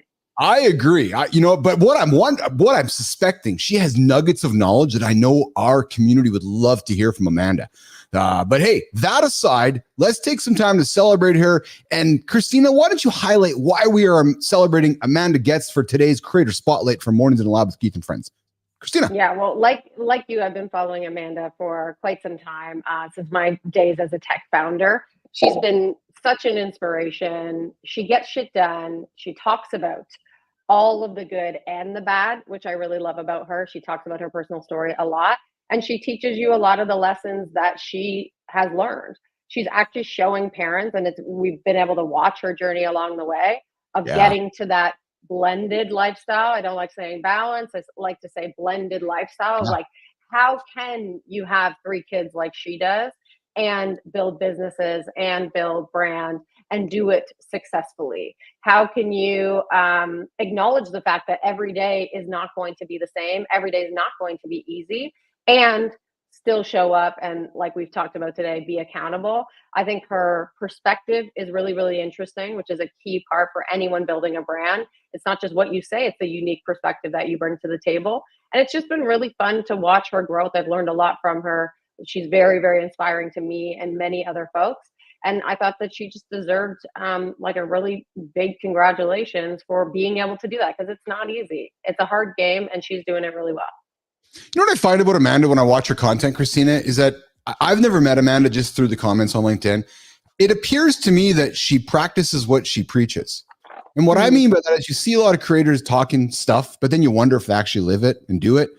I don't know, man. I don't have any doubt when I look at what Amanda's life is based on. So I guess what I'm trying to say is what Amanda puts out there, it appears to me what she puts out there is how she lives, which is a true, authentic self. Absolutely. Yeah. You know what? And it's clear to me. So, Amanda, if you're wondering whether you're putting on a truthful content, I'm getting that impression. We've never met, but how you put yourself out there is very authentic, which, you know, because Kristina, we talked about Seth Kuhn, it makes me want to walk towards those kind of people, right? Because they're putting themselves out there, they're being so vulnerable and authentic, and I just kind of want to walk closer. I'm like, oh, tell me more. Tell me more. You know what I mean? So tell me more. Who doesn't want to be inspired? Who doesn't want to learn the lessons that somebody a step, 2 steps, 3 steps, 4 steps ahead of you has already learned to hopefully make your journey a little less challenging? That's right. That's right. So, Amanda, we are here celebrating you today. Mornings in the Lab with Keith and friends. And listen, if you are feeling inspired by Amanda and her journey, drop a comment below and let us know what you're working on. Maybe you have somebody you're inspired by and you're like, how do I get this person on the creator spotlight with Keith and Kristina? Well, come knock on our door. Come knock on our door. Say, hey, I want to nominate Joe Schmo, and I want to put a shine a big light on them. So if you're not already following Amanda Getz or any of the great humans we've celebrated over the last number of weeks for our creator spotlights, I invite you to find them and follow them on LinkedIn. So, all right. Community Corner, Jimmy, Kristina, we're gonna keep pivoting. We're gonna stick around because we're gonna go to business and branding. And we're gonna continue the conversation on the Business Athlete Manifesto. And speaking back to Amanda, Kristina, Amanda strikes me as somebody who would have like a manifesto. Maybe she has, but she strikes me as somebody with principles and values, and one that would, articulate them and say, hey, here's who I am and here's what I stand for. That's she strikes me as that kind of individual. So, but we're going to talk about the Business Athlete Manifesto, Kristina Flynn, and we've been talking about it for the last few days here. Yeah, let's do it. So over the last number of days, we dug into a number of different parts of the manifesto. And as I said to Nation a couple of days ago, Kristina, I created this manifesto as I was working my way through ICUC as a way for humans to get to know who I was as a leader, and for humans to get to know who I was as a human being. And it's almost like that mini, hey, here's my 14-minute video, get to know Keith video. Right? And it's just a way for me to put myself on the table. So for the last few days, Kristina, we have been reviewing Put Humans in Wellness First. We've been talking about prioritizing physical, mental, and emotional self-care. We've been talking about leading with love. We've been talking about having good manners. Yesterday, we talked about empowerment, encouragement, support. And you said, Keith, I don't want to be empowered. I want to be supported when I fall and celebrated when I win, and I want to have access. We talked about that yesterday. But let's move into the next value that I have listed in the Business Athlete Manifesto. And I was excited to talk about this one because where you came from in the world of sports and athletics, Kristina, from your career, and then working for the NBA.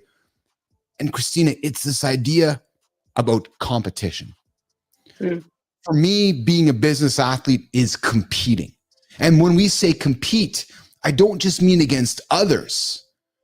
It's about competing against your own mirror, your own self, holding yourself accountable, pushing your own limits every single day, and then having permission to fall and fail and accept that, and then having permission to succeed and celebrate and accept that. But it all comes back to compete. Kristina Flynn, would love to hear your perspective on the idea of compete in business and in life. I mean, we were just highlighting Amanda, and her newsletter is called Life's a Game. And I think that perspective is something that really is resonating with me more and more, of trying to, from a mindset, business and sport or athletics have remained pretty separate from me, except for the fact when I was living or working in the NBA. And so for me, when I think now about competition, I am my fiercest competitor. I am always competing against myself, typically in my own brain. And I'm competing against the voices that are there. I'm competing against the things that are easier to do versus the things that are harder to do. So for me, competition in this sense of looking at it of like, how are you competing with yourself? But how are you acknowledging what the competition is bringing, and then how you're going to actually, what's the game plan? What's the plan you're going to bring against it to say, I know this is what they're bringing. I know this is the plan. I know the voices in my head are trying to lead me down the path of something that's easier versus harder. And so how am I going to compete against myself and my own mind for its seeking of safety and seeking of comfort, quite frankly. Tina, some people say that competition and the idea of competition can be toxic. It can be self-defeating. Always comparing yourself to your own mirror, what you did or didn't accomplish yesterday, or always comparing yourself to others. That, and I'm gonna admit to you vulnerably here, I've had to battle that through life. I've learned not, like, I don't do it anymore, but there's been times in my life where you find yourself comparing yourself to others, and one could argue that it could become toxic. What's the key to keeping the idea of competition healthy, Kristina? Yeah, and I'll admit it too. I'm not over it. Like, I compare myself to others for sure. It's a daily thing. We're surrounded by other people that are doing magnificent things, and we know this. Social media is not always the representation of what is actually happening. It is just the things that we want to be sharing. So, can toxic competition exist? Yeah, it absolutely can exist. I think for me, it's a matter of it's all about context. It's all about, what are your goals? What's your purpose? What are you trying to compete against or towards, and having that larger vision and mission? And then saying, you know what? The reality is that competition can be a way of motivation. Competition can be a way of tracking progress and momentum. So it's not for everyone. I love competition. I'm fucking competitive when me and my kids are playing basketball and they're 5-2. And I'm like, no, you ain't scoring on me. If I can get you, no, you're not scoring. I am a competitive person, and I always have been. So that works for me. And so I want to lean into the things that actually work for me. If I am a competitive person and that works for me, great. Then use that energy and use the momentum and use this idea of a season, where I think we don't talk about this enough in business as well, especially from a business athlete perspective. If you're an athlete, you're used to failing, because you're not going to win every single game. You're not always going to have a really great game. I was always really tough on myself when I had a bad game. But ultimately, you're working towards this larger vision, which is the championship. So you can manage those failures in that moment and get back up and continue to work towards that vision. And I think that's a great perspective to bring to business as well. Your failures are going to look different, and maybe they're going to have a larger risk or larger impact on you in business. But ultimately, what are you working towards? What are you competing against? Who are you competing against? And how can you make that fun and enjoyable if that's something that works for you? I think of competition as my accountability partner, Kristina. So when my alarm goes off at 4 a.m. or 3:59, I look at it and I'm like, okay, if I don't get up, somebody else is. And that's, it's as simple as that for me, right? So, and I think of guys like, The Rock or Mark Wahlberg, and their social media things. I get up at 2 a.m. to work out or 4 a.m. to work out. Like, I can't lie, I feel like kind of that similar kind of mentality, right? Because as we're building this thing, I'm saying to myself, okay, I'm getting up at 4 o'clock today. Because the guy that's getting up at 4:01, I'm already ahead of him. That's important to me. Fucking right, it's important to me, actually. Right. So that's if it works for you, then lean into it. Why not? Exactly. So to me, a compete is very much the same as accountability, because when I hear that, it helps me be accountable to myself. Right. So it's not so much me trying to out arm wrestle you as it's me saying, okay, because I've never been the most talented guy in the room, but I've always believed I'm the hardest working guy in the room. So for me, competition equals accountability. Accountability equals competition. That's how I see it. And that's how I would offer Business Athlete Nation is maybe that's a way for you to hold yourself accountable, is just to kind of think about it from a competitive perspective.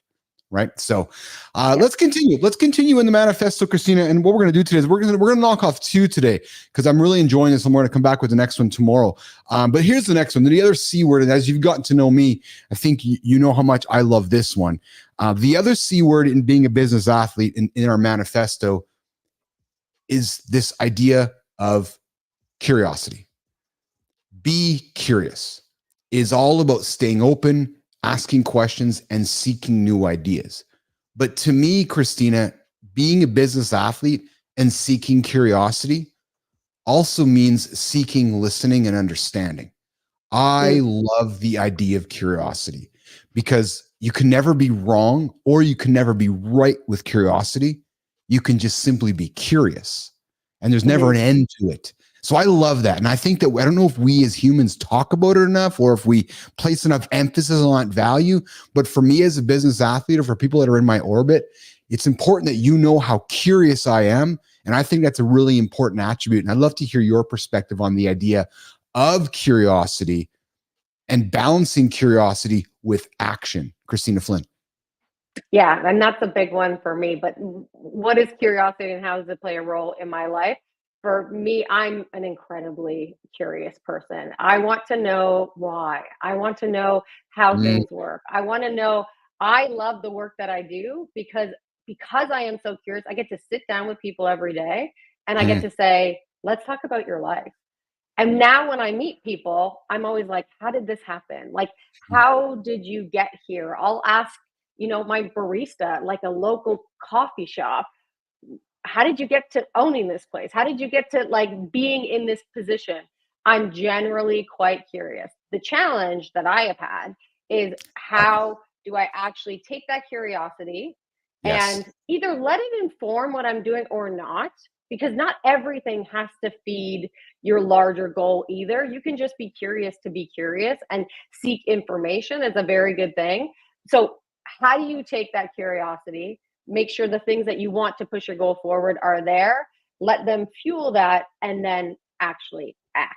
And the actually acting part, I have fooled myself for a very long time, thinking that I was making progress, when in actuality, I was just addicted to information. I was very curious, and it was likely tied to, I thought other people had figured it out.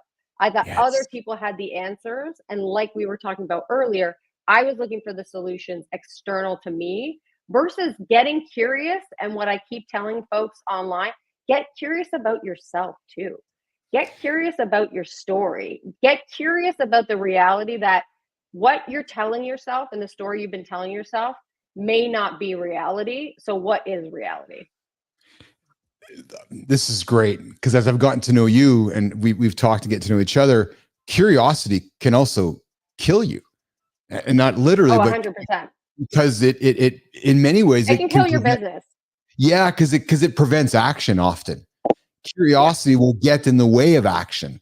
So again, for me as a business athlete, and that business athlete mindset is being curious, but then to Kristina's point, knowing when to act. Because so sometimes I'll get a new app across my purview, or you'll say, hey Keith, a couple of days ago, hey Keith, check out this Cove.ai app. Well, next thing you know, my brain gets lit up, my curiosity brain lights up, and my neurotransmitter light up, and my endorphins light up. I get all excited, but I've had to teach myself, Kristina. Yeah, I've had to teach myself how to take that curiosity, place it aside, and then drive action. And how and learn how to balance that, because I wasn't always good at that, Kristina. I would find myself be curious, but never get anything done. Oh right? Yeah, give me all the information. All the information is so much fun to see how other people are doing it. Other people are approaching it. What I have had to learn to do, and I would say I'm still learning every day. It's very difficult for me, but to your point, I need to give myself time to be curious in a way that's not driving anything forward. That if I want my brain to be able to have moments where it can go wherever it wants. Let it have those, set those aside, time block those, so that when I need to get shit done, and when maybe what I'm doing isn't giving me the same kind of high or the same kind of excitement, I know in the future I will have time set aside to not be guided by what I need to get done, but to have moments to just be curious and just see where my mind goes. Like, I love taking time and just seeing, where have my clicks taken me? Where has my brain gone from like where it started to where it ended up? That's a lot of fun to me. So I give and I grant myself that time to have it so that it doesn't get in the way of my daily progress. There you go. So here's the key takeaway, nation, as we wrap up this segment today with Business and Branding with Keith and Kristina. Curiosity is going to fuel your growth. Stay curious, but don't let that curiosity paralyze you. It's paralyzed me in the past. It's paralyzed Kristina in the past. Some days it still paralyzes us. But what I would invite you to do is to turn those curious questions into action. And sometimes you might need an accountability partner for that, Kristina. You might be curious and you might say, I don't know how to turn that into action.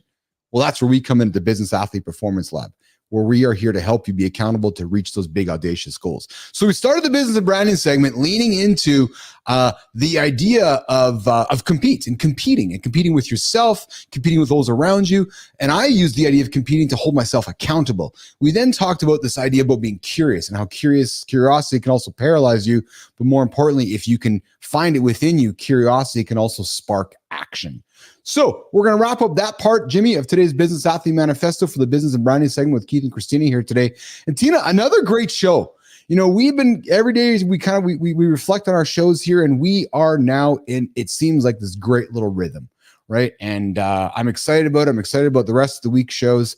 And nation, if you are ready to start living the Business Athlete Manifesto, hit the like button. Subscribe to the channel. Share the show with your friends. We're the only show that wakes up in North America to help you guys not hit the snooze button, to help you get accountable, to help you build that personal brand, and to help you achieve the biggest goals in your life. Kristina, final comments from you before we wrap up?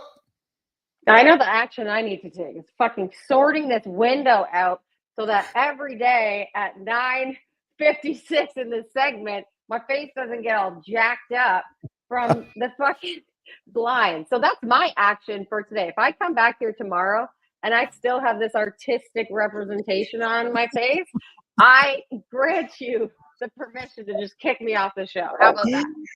Oh, I love it. Sun, go away. When daylight. Don't go away. I will sort out. I love sun. Please don't. So I'm thinking when the daylight savings thing happens here in the next couple of weeks, that we might have a little different impact on your lights there. I need to put some shit over it. Like, this needs to not happen every day. It's artistic. It's beautiful, but it doesn't need to happen. I love it. Hey, I'm Keith Bilous. That's Kristina Flynn. Over there, that's producer Jimmy. He's on the buttons. And over there, that's Marty and Jon. They're just walking to their appointments. We are here every single day, Monday to Friday, 8 o'clock Eastern time. The only morning show that helps you guys get up and achieve those big goals. On behalf of Kristina Flynn, I'm Keith Bilous. Flinner, let's get out of here. We'll see you guys. We'll see you guys tomorrow. See y'all later. See y'all later.